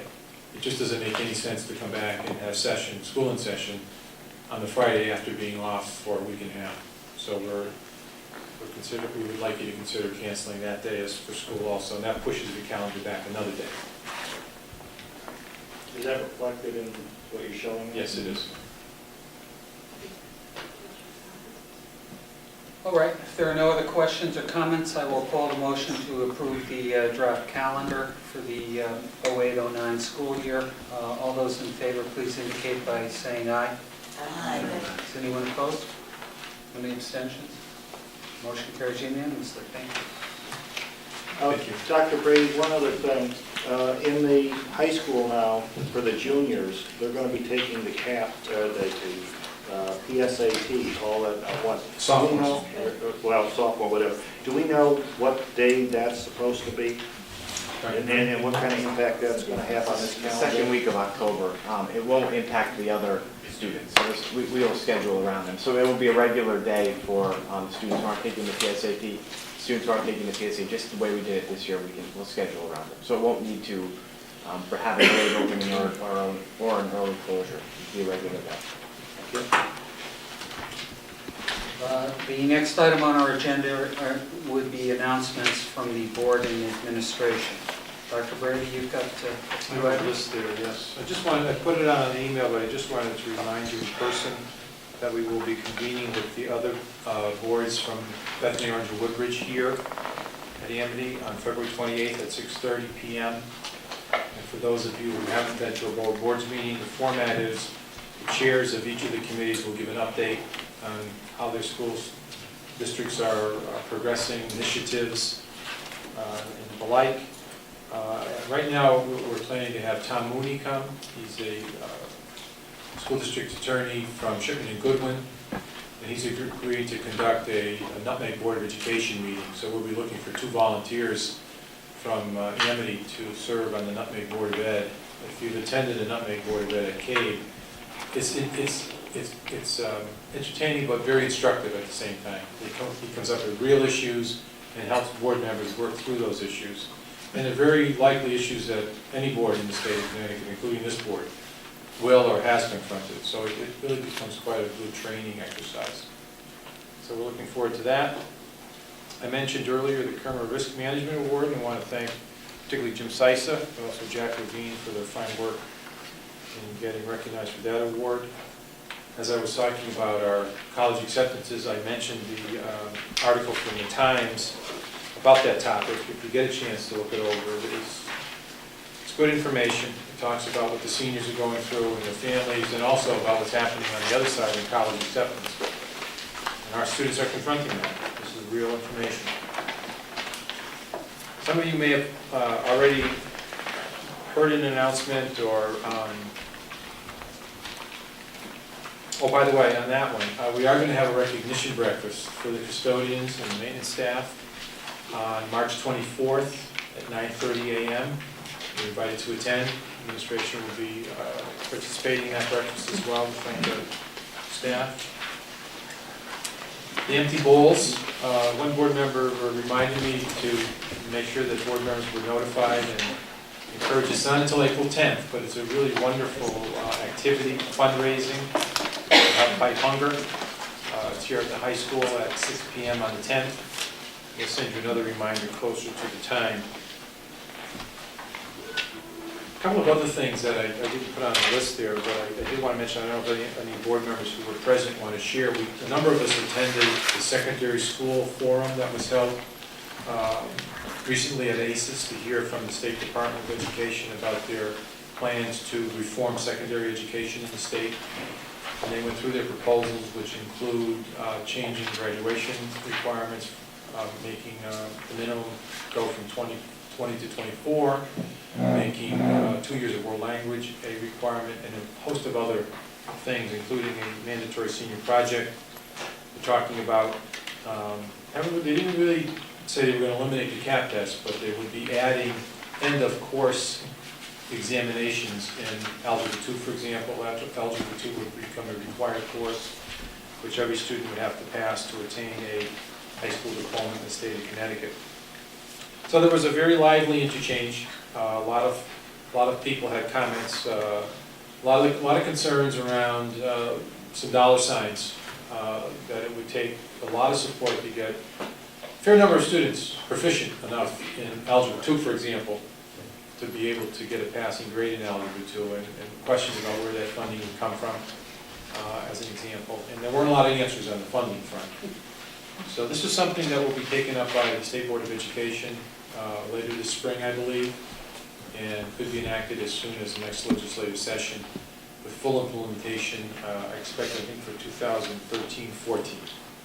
Something we'll be continuing to keep you abreast of. I'm sure CABE we'll be presenting more information about this as we go along. This was a CAVE-sponsored forum that, I think there were 4 Amity board members. Bill was there, Sue, Tom, I think one other. Angela. Angela, right, Angela. I don't know if anybody else wants to add. It seemed to me that it was taking a lot of control away from boards. We had discussions last year on the frameworks that we had out there, and this was kind of a step around the frameworks because it didn't even quite have the frameworks involved. They did have some interesting things about working with the junior colleges in trying to get advanced coursework and other methods and certifications out that would not be conventional, such as taking online courses. And there are certificates, and I raised a question, you might have a certificate for an 8-week program. How does that fit in for an accreditation process and credits, and how does that go in there? They didn't have answers to any of that stuff, and they didn't have any answers as to how all that extra stuff would be funded. So, watch your wallets. I think the main concern was while there were some laudatory goals, there was real concern that implementation of the program would impose significant costs on the districts, and there was not tremendous confidence that the state was going to pay those costs. So it's a work in progress, and more on that later. We'll continue to monitor that. Finally, Mr. Chairman, we received a letter today addressed to me from the Chief of Police in Woodbridge. I'm going to pass a copy of the letter around. Board members were copied, but I think it probably was board members from Woodbridge. I want to make sure the entire board has the letter. The chief is requesting that the department in Woodbridge be allowed to use a drug sniffing dog to come into the school and do a search of, I want to be careful about the terminology. I'm not sure it's actually a search, but a screening activity, particularly of lockers in public areas, just to screen for drugs. And the chief is asking for me to respond to this request of his. I wanted to bring it to the board because I know that it's a significant change in how we operate. We have not asked for this kind of screening or search process at the school, and wanted to get some direction from the board on how to proceed. This is a new item that's come up. It just came to my attention today.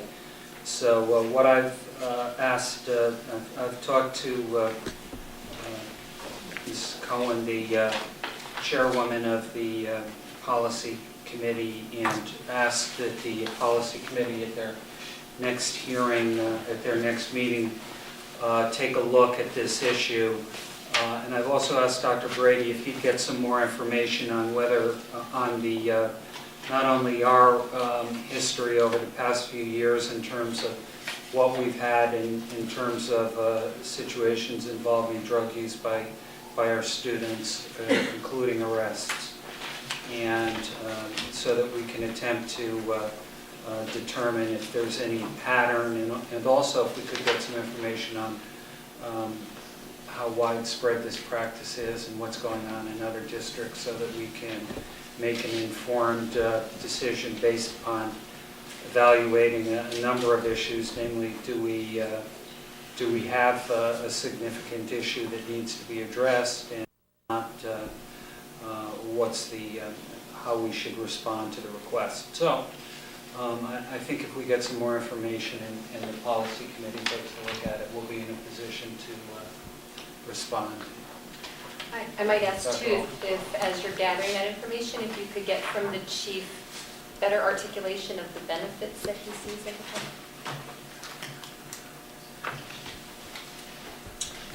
So we will hear more on that most likely next week. Any other announcements, Dr. Brady? No, sir. Okay, we will go on to chairman's reports. Let's see, the first one that comes up is, do we have anything for CASES? I'm sorry, ACES. ACES is the been involved in a whole strategic plan. I may have mentioned that last meeting. They've developed a new mission statement, and now they're involved in a strategy, a strategic plan and action committees have been established. I am serving on one of those action committees, which I'm finding very stimulating. And the action committee that I'm serving on is to come up with a process for evaluating or assessing, I should say, programs in terms of value and cost effectiveness, and that in relation to the mission statement. So value being in relation to the mission statement, cost effectiveness, which in education we know is not always dollars and cents. So it's complex, but it's interesting. And and in addition to that, they're reviewing their policies, and I've gotten involved in that too, of course. Can't say within those policies, punishment. But so they're really very busy there, and I think thriving. That's what's to report. Thank you. We don't have anything from CABE this month, but we do have an opening for someone interested in becoming our CABE representative. It's a wonderful opportunity to learn in more about the Connecticut Association of Boards of Education, which is an educational and lobbying group to which we belong. And the people that you would be meeting with most of the time are members of other boards of education. And they provide a lot of educational opportunities and some real good chances to network and to learn about the delivery of education in Connecticut. So if anyone is interested in becoming our CABE representative, let me know. Be involved with legislative issues too, in terms of what laws are being considered and how they affect us and positions that we might want to take in relation to them. So that's an important part of the job. When do they usually meet? I don't know. I can find out. I'll get if you'd like, I get sort of something of a job description for CABE representative from the board. I can put it out on the email. That'd be great. Appreciate that. Let's see, the communications subcommittee is not meeting these days. Do we have anything? Actually, we should take it off the agenda because Yes. your bylaws don't include that communication committee. I was going to say that with number 5 and 7 as well. We'll take those off as soon as you pass your bylaws. Okay. 7 definitely we should take off. Right. Right. Good. Do we have anything for curriculum this month? No report. Okay, thank you, Dr. Owen. Facilities, Ms. Wade is under the weather, I understand, but She is. can you pinch hit, Dr. Brady? I do. What I've begun to do is include the minutes from each of the committee meetings so that the committee chairs can refer to those, giving their reports. The committee met on January 7th, and Mr. Abatello, Amy Higgins, Sue Jacobs, Sheila Wade, myself, Jack Levine, Jim Sisa, Paul Mangold were there, who took the minutes. And the first item of discussion had to do with the turf field that's been sort of on the back burner as an issue for some time.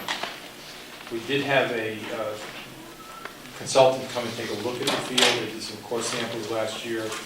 They made a presentation to the administration about what their estimates were for cost. Something in the neighborhood of $750,000 to $850,000 to put the turf field in.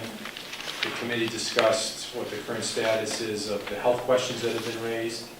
There's a group in North Haven that has raised some health issues, particularly with respect to the rubberized pellets, the ground-up used tire pellets that are used to cushion the turf field. And those questions are unanswered, although we did find that the State Department of Health has said that they have found no health reason at this point in time to advocate against the installation of turf fields. So I think the question is still an open one. And in fact, I know that some towns have instituted a moratorium on the turf field because of these questions regarding possible health issues. Dr. Brady? Yes. Just a side question. The way I understand these fields go together on that level, that material, if it ever needs to be removed, is a hazardous entity, so that there would be a cost if you ever want to do something else with that field of removal of that material. Could you check to see if that's the case? We haven't heard that. It's not an asbestos-containing building material, or it's not a toxic material. And you do have to replace it probably every 10 years. That's one of the things we learned. It has to be replaced, and the replacement cost is about $500,000. And I'm just concerned that that material might not have any place to go, because it's like a tire. Yes, it is like a tire. And It's tires are... ground up rubber. Yeah, tires have problems with, getting rid of that. So if you had to clear that out and replace it every 10 years, we might have an additional cost to consider. Well, let me just tell you what the committee kind of came to, although this is not formal. There was discussion of perhaps forming a ad hoc committee, if the board so desired, to look at nail down issues of cost, nail down issues of would there be any revenue from such a field. There was discussion about sports entities wanting to rent the field, commercial rent entities like soccer leagues and so forth, maybe creating a revenue for this, if we were to put this field in. Those questions are unanswered, we don't know. The health question, the question about whether there would be support in the community to raise funds for at least a portion of the cost of this field. So those are all questions that have to be answered. But I think the first question is, does the board want to embark and go down the road of looking at a turf field and considering a turf field? One thing I would say is, even by creating an ad hoc committee, you're kind of setting an expectation. You're creating an expectation that the Amity is looking at a turf field. And I think you should consider that in the context of what you see as economic times and so on and so forth. But that's where the committee left it. They were considering bringing to this full board the idea of a possible ad hoc committee, which would have to be created by the board, and the chair would have to appoint the chair. Has the facilities committee worked that out? Do they have a recommendation?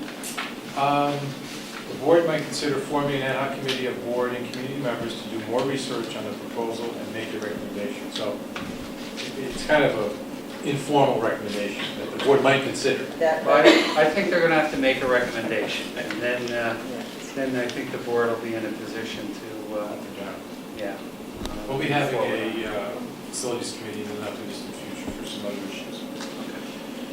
Another issue that you talked about had to do with a list of items that we had strong recommendation from the facilities department to consider in current year using surplus funds.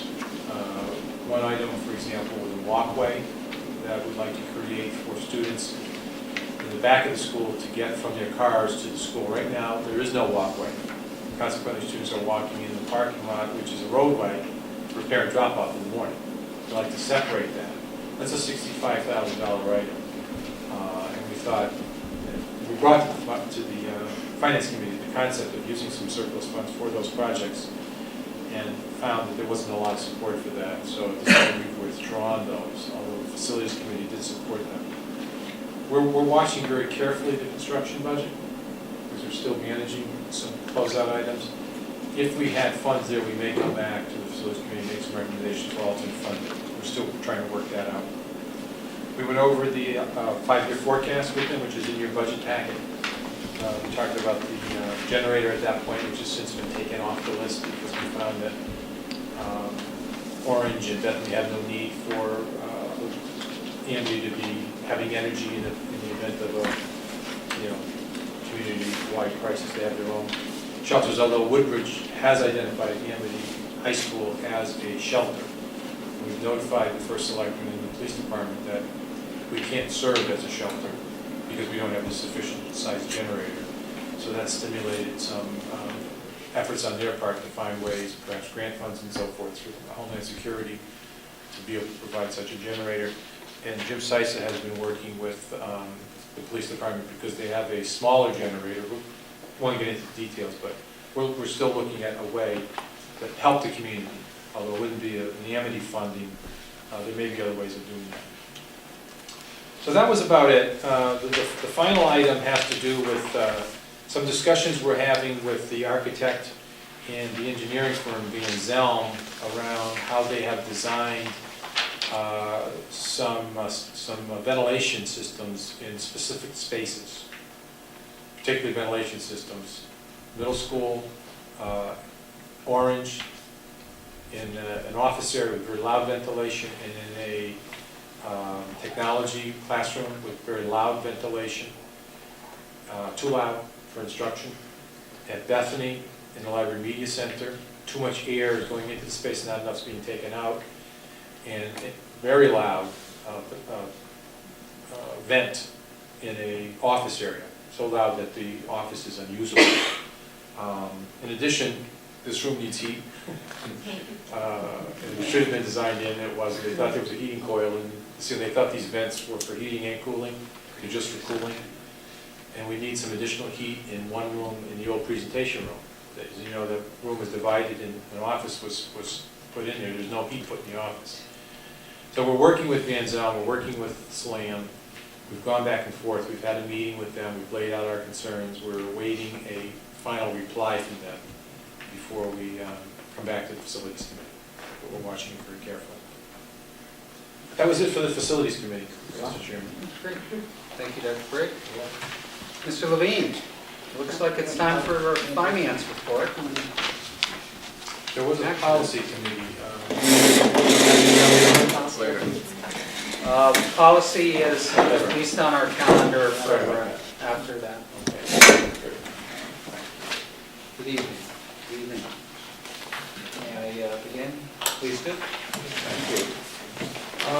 First item is the discussion of the audited financial statements. You had already received copies of it last time, so for purposes of not placing all that paper, we didn't make another copy. But I'll give you the report as to what happened at the Amity Finance Committee at a meeting a month ago. The auditor, partner, and manager both came and presented the audited financials. They also talked about the management letter.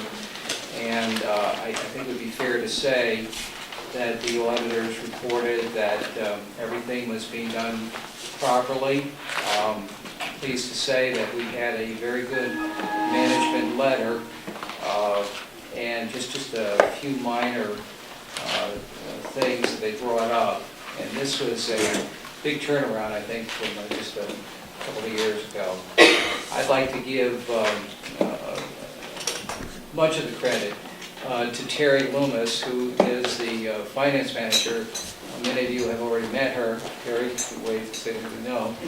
She and her staff have done an outstanding job. Terry spends many, many hours doing that. And not only has she helped with the budget preparation, but in the, with one hand juggling that ball, on the other hand juggling others, with the financial reports and implementing all the changes that the auditors have asked us to do. So compliments to Terry and to her fine staff. So I don't know if anybody had any specific questions, but everything, I should also mention that the Amity Finance Committee was pleased with what the auditors had to report. And we did submit the report to the GFOA for an award, and I'm not suggesting we're going to win, but the reports have been enhanced with some additional schedules that you had not seen in the previous year. And that, again, was a lot of work on Terry Loomis's part to help put that together. So I don't know if anybody has any questions. Yes, sir. Mr. Hurley. On page 9 of the comprehensive annual financial report, I just was a little curious here when we start talking about unrestricted net assets, and then I've got a negative $2 million number. Could you explain what that is, please? I have to tell you, when I first saw that a couple of years ago, it was an odd thing to me. This is the way, in terms of, it's accounted for in an entity such as ours. Basically, what they're saying is that the district has assets, which includes buildings, furniture, and things that the district cannot use, sell, give away for operating purposes or anything like that. They're part of the district, and it's reported as it's reported. That's the way they do it. That's the way that government accounting practices. So it is, I have to admit, having an MBA and degree in accounting, it was kind of confusing to me, but that is the way government accounting requires that everything is reported. I don't know that, it's not, the answer is that's the way the GFOA wants it reported.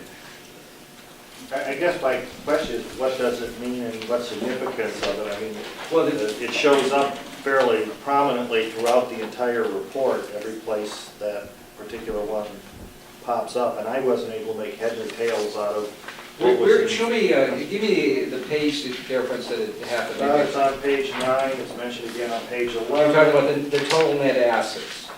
That's the one you're referring to? It says unrestricted net assets, it's the, under financial highlights on page 9, the first bullet. Oh, It says it represents the amount available to meet the district's ongoing obligations, and it's $2 million negative.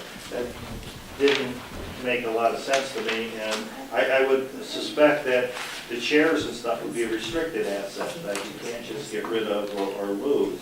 So I was trying to figure out what this unrestricted net asset with that negative number meant, other than it was some sort of a balancing number. That's exactly what it is. It's a balancing number of taking the assets and the liabilities. Included in the assets, there's two ways that you could report it. You'll notice in the statements they have government-wide financial reports, and then you show it in probably a way you're more used to under the generally accepted modified accrual basis. And this is a way of depicting assets of the district, the school district, the way it's supposed to be reported. And basically, in the government-wide, you're showing a broader view of the district's assets, which are including the liabilities and assets pertaining to some of the fixed assets. I don't know if I'm explaining it as well as I could. Terry, you want to help me on this? And add anything to that? It is a balancing entry that. And see, what concerns me is that we've got something amiss in the financial system somewhere to do that, unless there's something. Well, this is the reason I'm just a little concerned, is if I go to page 14, under financial analysis of the district funds, under governmental funds, it says, in particular, unreserved fund balance may serve as a useful measure of a district's net resources available for spending at the end of the fiscal year. Now, I wasn't sure whether that was the same unreserved or unrestricted, part of the unrestricted net assets or not, but it just raised a question. Yeah, there's a difference of the terminology difference here. If you're talking about unrestricted fund balance, when you take the revenues that the district will get for the year, less the operating expenses for the year, you have a difference, and that difference is, let's say, plus, which you'd want it to be plus, because you would be going in a deficit. So let's say, for example, just to make up some numbers, you had an additional $100,000 in revenue over and above what you planned, and you had you didn't spend $50,000 of the operating expenses you had planned. So you have a net plus of $150,000. Then that would be added to your what what could be the unrestricted funds. You restrict I'm trying not to get too much into accounting, but I know you know something of that. You restrict funds by your payables, by your encumbrances, by your liabilities, other such liabilities that you have. I don't know how deep you want to get into this. And then when you come down to it, you have unrestricted. For example, going back a few years ago, there was a certain amount of funds that had been unrestricted. Was that amount over $1 million that had not been designated by the board. You showed it on my last slide. $1.5 million. So that was unrestricted, and it was appearing in the financials as designated for future use, but in fact it had not been voted in that way. So it became unrestricted and it was returned to the towns. One of the things that Dr. Brady instituted along with the board is to return towns that at the end of the year are not restricted. So the unrestricted is amounts of money that you don't have set aside for anything like an encumbrance or like a payable. It was just confusing because I'm seeing negative numbers here if I continue on that same page, it says the district's governmental funds reported combined ending fund balances of a negative $4,777,790, a decrease of $18,805,000, whatever, 134% in comparison with the prior year. Is that What page are you reading? I'm on page 14. 14. Here it's specifically talking about an unreserved fund balance. And I'm trying to see if those are some kind of a delta difference that I'm looking at. Is that what it's Are trying you to tell me? actually looking at the audit itself, Tom? Yeah, same thing, page 14. I'm just trying to find where June you want 30, it. If it's showing a difference, it is the delta. But I'm sorry, I missed where you were reading from. Okay, if you go to page 14, the financial analysis, governmental funds, and then under the question I had about the unreserved funds, which you just explained, but if you go to the next paragraph under there, I'm seeing negative $4 million and negative $5 million in the unreserved fund balance. I'm trying to figure out how I can have a negative unreserved number unless that means somewhere I got money to pay something, or it didn't make sense to me to have an unreserved fund in the negative. Okay, I think I know what your question is, but I hope I'm answering the question.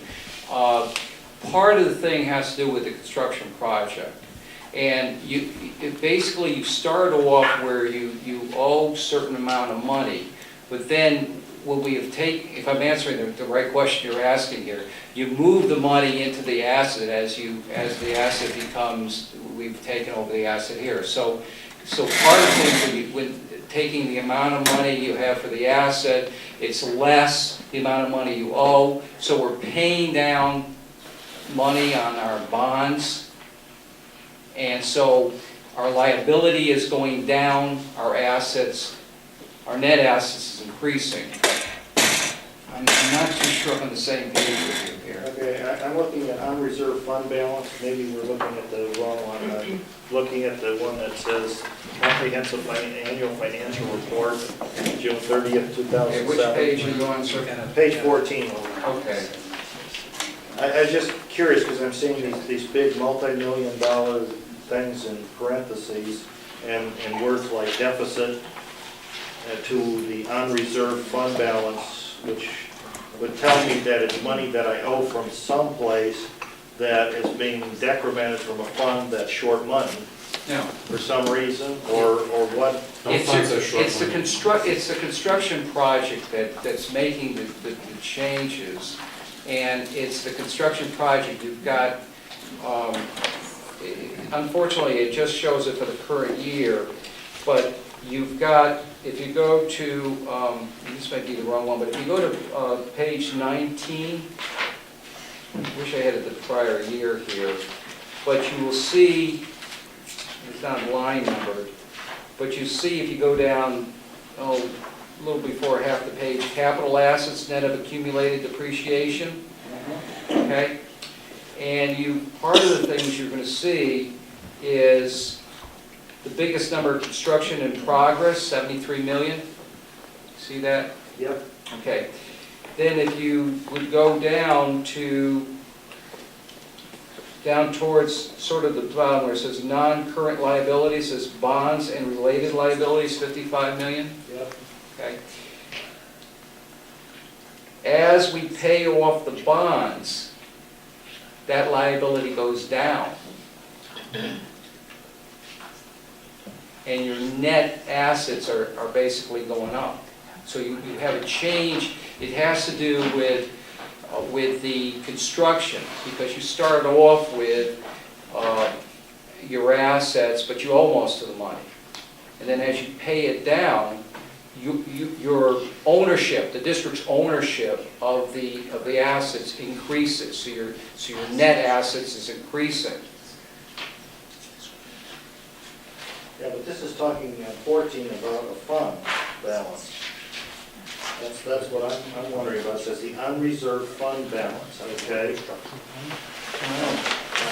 I'm just not It's understanding. related to the construction. It's related to the construction. Obviously, it's got to be related to somehow, but it should somehow balance out unless I've got money somewhere that's, you know, that I'm taking into account a liability in future years that isn't showing. Mr. Bean. I'm just trying to figure out, okay, I've got an unreserved fund balance, so I have an unreserved fund somewhere. And this is in the governmental funds bucket, so I can believe it's got something to do with state payments and other Yeah. stuff. It's a construction Yes, fund. yes. I think you've answered it. You've said it more, you've said it better than I said it. Yes, it's as you get the money to pay off the account, such as the grant money, your net asset is going up. So you've answered the question very well, better than So me. because the state hasn't paid us. Yes, some of that's this part of stuff, the reason, and that's paying out the of reason I'm grants. seeing those numbers. Yes, exactly. When the That's what I was- state pays us, those will go away. That's what I was trying to say, that the construction count as you pay down. You said it better than I. You should be sitting over here as Or well. when we bond for it. It's a combination of both the state payment and the additional bonding. Yeah, I figured it had to do something with that, but when you It's see a- numbers like that. Yeah, it's the liability is going down, your net assets going up. Exactly. So we're not in deficit. Thank you. Okay. Having said that, I'm afraid to ask if anyone else has any questions, but does anyone else have any questions about the audited, actually, that's the annual financial report? Yes, and the corrective action plan is just about implemented. It was one phase. We're doing very well on that, thanks to the efforts of Terry. You do have to accept the annual financial Yeah. report, which is the audit. And then you can go into returning Or funds. you have to take action. We have to take action to, with regard to the audited financial statements? Right. For the Yes, 0708 year. And the Amity Finance Committee did... 6077. Right, and the Amity Finance Committee did say that they agree that that's the thing that should And do. they have one more audit, this firm, right? Yes, next The year. contracted form. Yes. Then we'd like to go out to bid. Okay, so I would entertain at this point a motion to accept the audited financial statements for the 06-07 year. So moved. Is there a second? Okay. Any question? These are audited numbers. Are we approving the audited numbers with this motion, or are we approving that we've seen the report? And that it looks proper to us from what we've seen? You're accepting the report. We're accepting the report, right, because the next item we have will be returning funds to the towns based upon the numbers in the report. So, any other questions? If not, I'll call the motion. All those in favor, please indicate by saying aye. Aye. Anyone opposed? Any abstentions? Carries unanimously. Thank you, Pooh. The next item is the discussion and possible action on return to the towns at the end of the year audited balance. Yes, I have a memo from myself to Dr. Brady asking to return to Bethany $103,804, to Orange $219,570, Woodbridge $166,127, for a total of $489,501. And this was, in fact, is recommended by the Amity Finance Committee and is what is already put into the audited statements. Okay, I would ask for a motion to approve the return to the town to the end of the 2007 year audited balance in accordance with the numbers contained in Mr. Levine's January 8th, 2008 memorandum to Dr. Lake. Is there a second? Second. Any discussion or questions? So has that money already, have they already used that money in their budgets for this year, or They've planned that. they planned on it in this year, in their current year's budget? Current year's budget. Well, what we found out from, the towns do it differently. They use it differently. In Orange, it goes into their fund balance. I see. In Bethany and Woodbridge, they actually plan on it. I will call the motion. All those in favor, please indicate by saying aye. Aye. Anyone opposed? Any abstentions? Carries unanimously. Thank you. Thank you. You want to hold them hostage?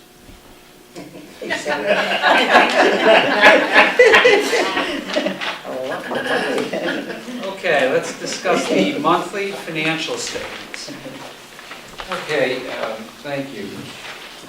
There's not a lot of changes, just to talk about probably the largest change. Dr. Brady presented to you, presented his budget proposal, which now the board has adopted.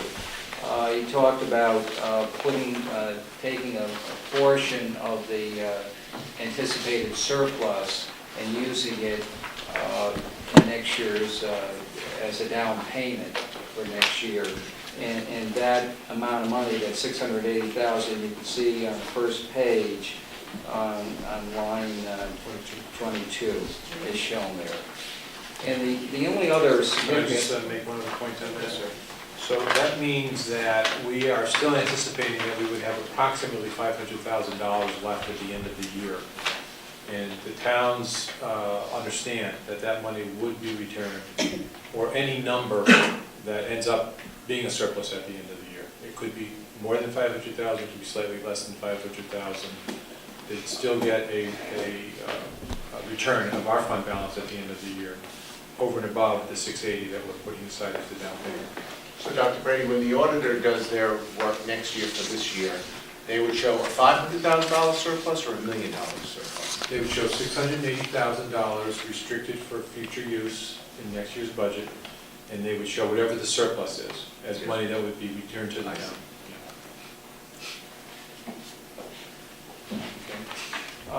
The other significant item has to do with the request for a budget transfer. And on the description on page 5 at the top, we're going to ask for a budget transfer of $35,000, and this is to pay for the additional costs related to several hearing impaired students. Now, this was a request that had been made last month at the Amity Finance Committee and was approved, and then because of the board meeting being postponed now, or I should say cancel this, we're meeting now, we need to get Board of Education approval. The budget for that you've approved, Dr. Brady's budget approved, does have an increase in this account for next year, as mentioned in the assumptions and observations. Do we need to indicate in our motion what account this is being transferred to? Well, actually, there is a memo, I believe, it should be in your package, dated January 9th. It would be behind the budget transfers of, it would be further on, Mr. Chairman. Not on this, well, it would be a memo later on. I'm just referring to that particular item that would ask you to approve. I don't know if any... It's after the transfer is under $3,000. Yeah, the same Yeah. The only other thing is that interest rates have been coming down, so we're earning a little bit less in the STIP account that we earn. I don't know if anybody has any questions. Any questions on the finance Yeah, then I director's have it report? next there, But we'll ask you for action when we get to that memo. All right. which is going to be next. And as Dr. Brady just mentioned, we'd appreciate to get action on the budget transfer from the tuition expense account to the other professional and technical service account. It's spelled out, $35,000. I spelled out to my memo to Dr. Brady dated January 19th. This has been approved by the Amity Finance Committee. Yes, a it month has. ago. Appreciate that. Okay, I would entertain a motion to approve the transfer of $35,000 from the tuition expense account to the other professional and technical services account in accordance with Mr. Levine's memorandum dated January 9, 2008. So moved. Any discussion? Now I'll call the motion. All those in favor, please indicate by saying aye. Aye. Is anyone opposed? Any abstentions? Carries unanimously. Thank you. Thank you very much. The other things are just informational. On the, we've got a cover letter from Fiduciary Investment Advisors, or investment advisors, that explain the executive summary, and I probably direct your attention to page 8. This is in your package. Should be the next thing in the package. On page 8, you've seen this summary before, which shows the pension fund and the sick and severance account, and how it's changed from the beginning of the period to the end of the period for the quarter, and then since its inception at the end of December 2006. And in the summary on the cover letter, just a couple of things I just would mention, that the pension plan finished the year off 6%. This was ahead of 52% of similarly allocated plans. And the sick and severance account finished the year up 7.7%, which was ahead of 80% of similarly allocation plans. This was reported to the... No, that's the heat, that's where it comes from. It's supposed to come out of there, too. There's the water fountain. No, there's a lot of fun now. It's gone. Figured out it's making too much noise. It's just a noise machine. Sleep So we think we're doing okay there. And then the last thing, Dr. Brady's already talked about some of the things in the construction. This basically covers the report. The report I gave you on the facilities committee covers the construction update. Okay. And that's my report. Thank you very much. Thank you, Mr. Levine. Okay, personnel. We've got a discussion and possible action on the creation of positions at the high school for media center, paraprofessional, and health aide. And there is an enclosure and a January 29, 2008 memorandum from Dr. Brady in your packets. I can give a brief introduction to this if you'd like. Please, Dr. Brady. We have, you may have seen in the personnel report the resignation of a registered nurse at the high school. That has been a 3/5 position.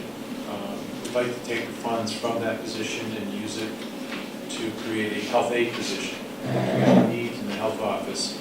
We have 2 full-time RNs in there now at the high school.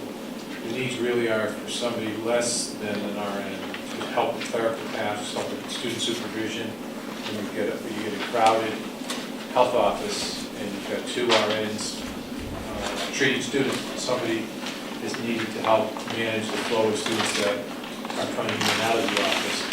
They can do, envision that this person would do screening that they would be trained for, taking temperatures, maybe blood pressure and the like. But there's a tremendous amount of clerical work that's associated with operating a health office these days, and that would be a prime feature of this person, checking physical examinations.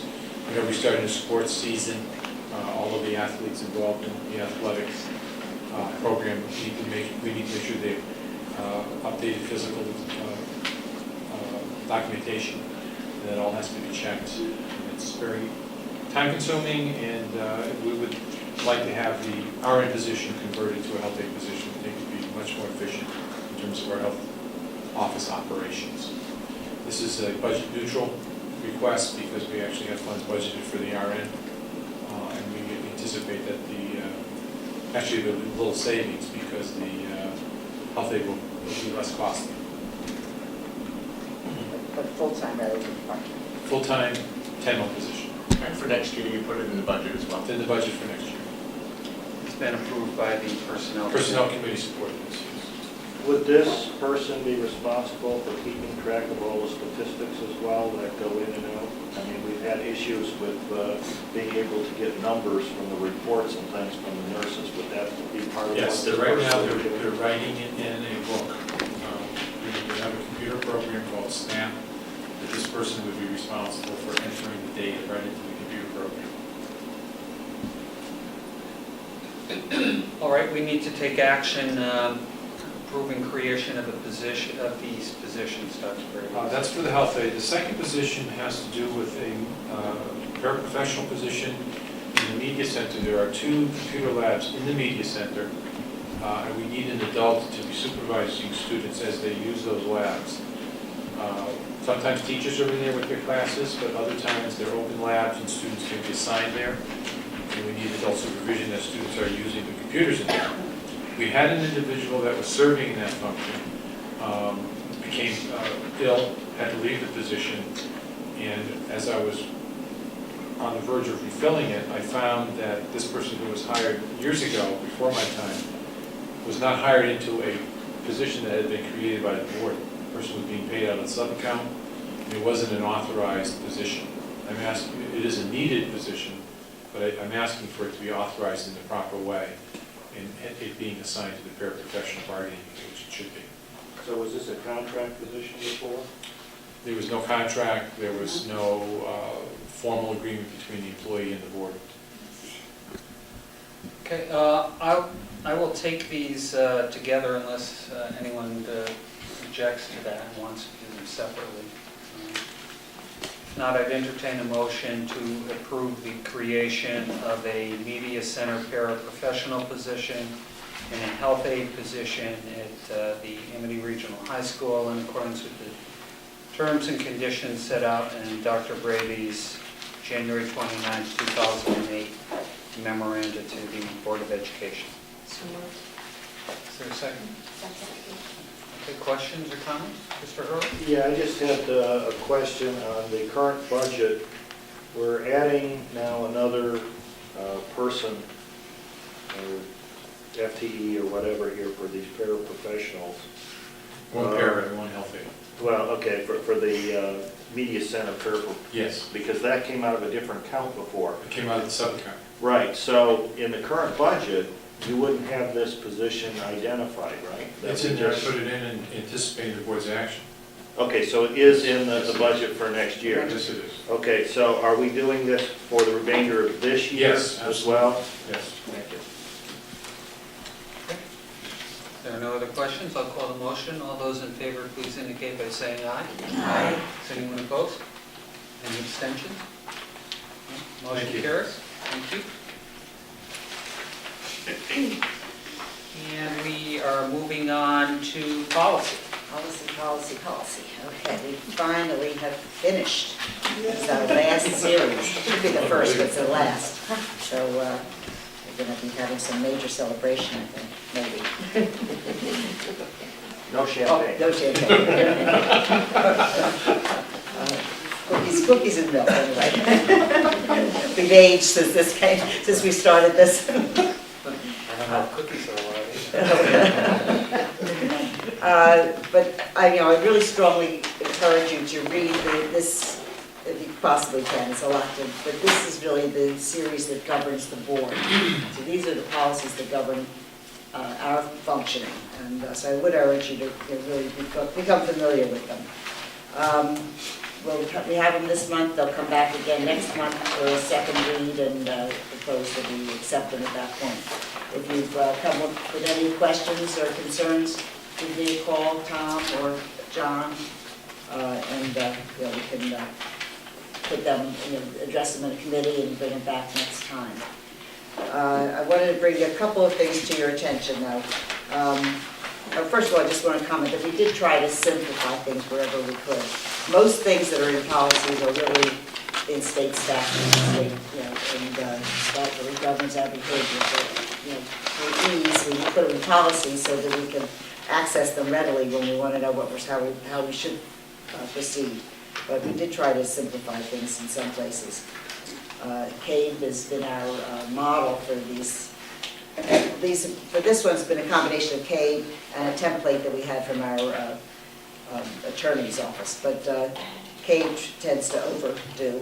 The attorneys tend to figure less is more, and if you have a question, call them. So we didn't want to go to that extent either. Anyway, I want to bring to your attention the policy number 91, bylaw number 9132 on the Amity Finance Committee. John, I just noticed we have a problem there. It's a duplicate number.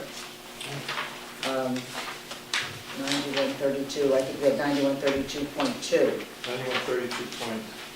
9132.2, I think I changed it to 6. Oh, okay, because in here it's not changed. Oh, okay, so maybe it needs to be changed. Yeah, that's 9130. It's 9132.2 in the packet, although it comes right after number 5. It should be numbered, you're right, yeah, I'll change that. So there's number 0.6. So there'd be a .6A and a .6B? Yes, it's a multi-page. A, B, and C just indicates the pages. The changes are the darkened sections that you can't read.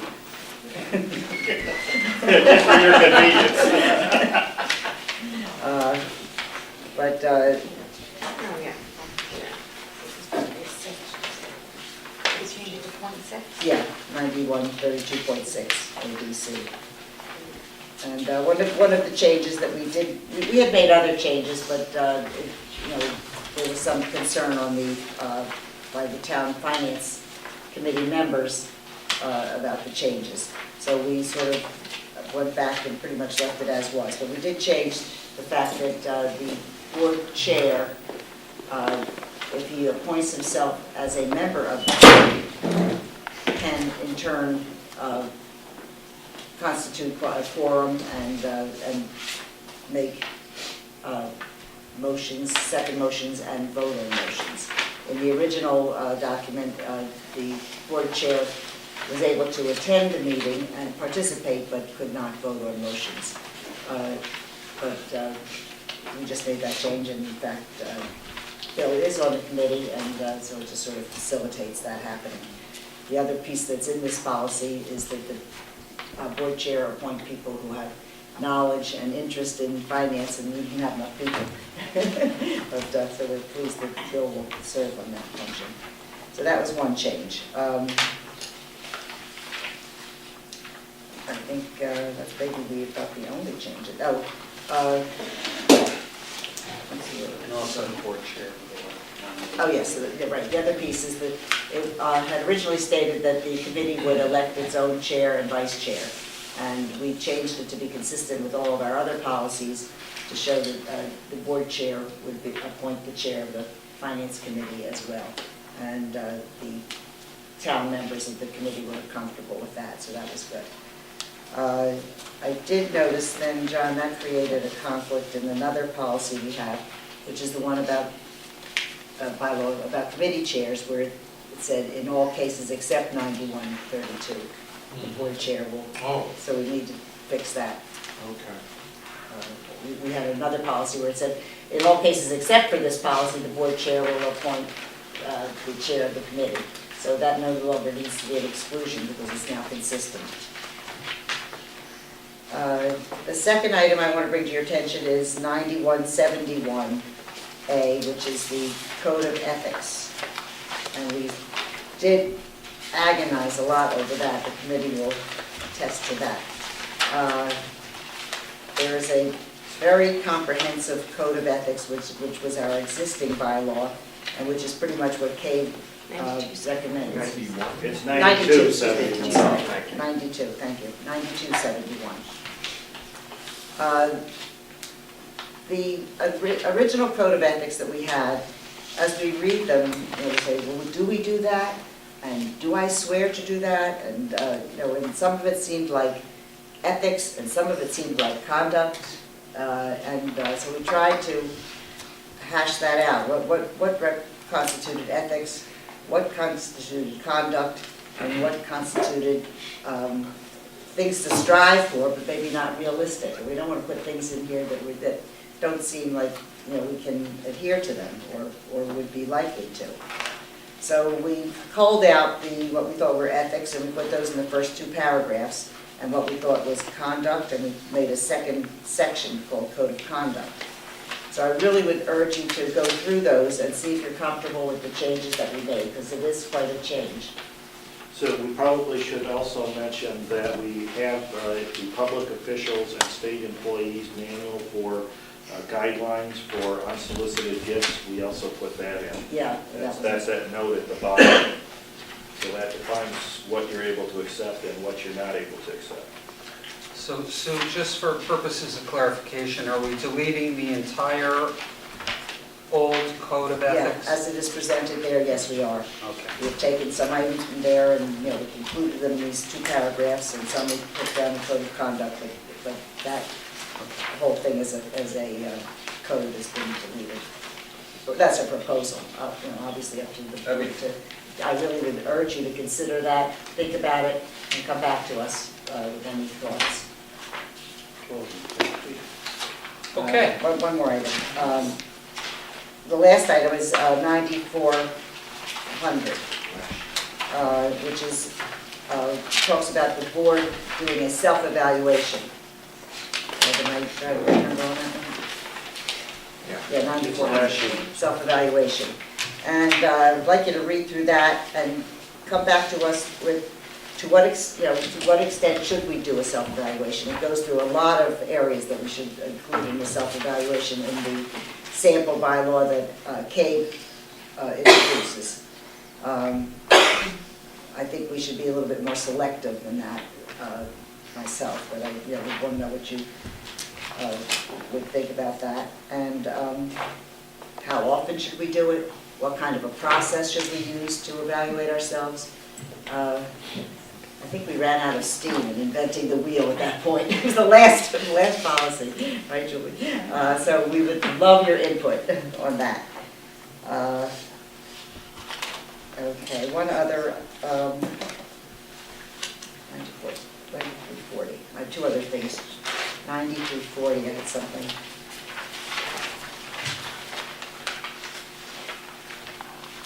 John, is that top paragraph included in 9340?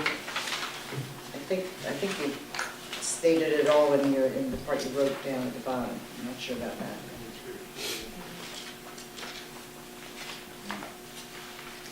Yeah, I think that was a total rewrite. Yeah, I think that top paragraph should probably be crossed out.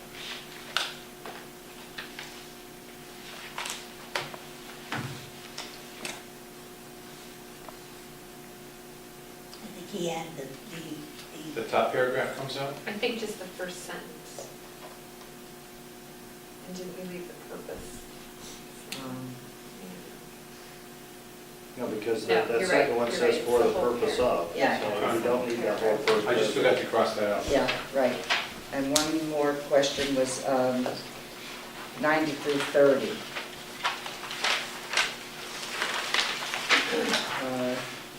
The title on that one.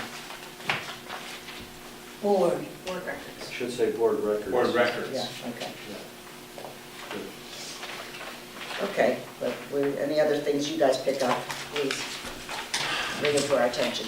Good work, committee. Been a long haul. Yeah, really. So the procedure now is that these will come back for a second reading at next month's meeting, and unless changes or alterations are made, we will vote on them and adopting them. Right. If anyone has any changes they'd like to suggest, please forward them to Sue so that the committee can consider them. Excuse me, John, on the ethics one, where we use the state guidelines, it would probably be a good idea to have all the board members get a copy of those state guidelines so they know what we're proposing. maybe just that particular one. Yeah. That particular guideline, the one on gifts, unsolicited gifts. Right. People just feel the need to express their appreciation to us.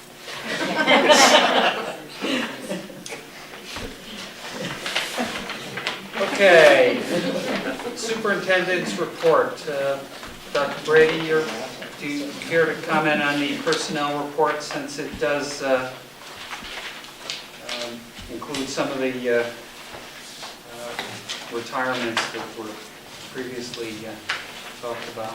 Well, Karen Schickman has already eloquently stated her views of the value of service that some of these individuals have provided to Amity over the years. I would just point out one particular one, and that is that of Debbie Farber, our Director of Pupil Services, who was here this evening.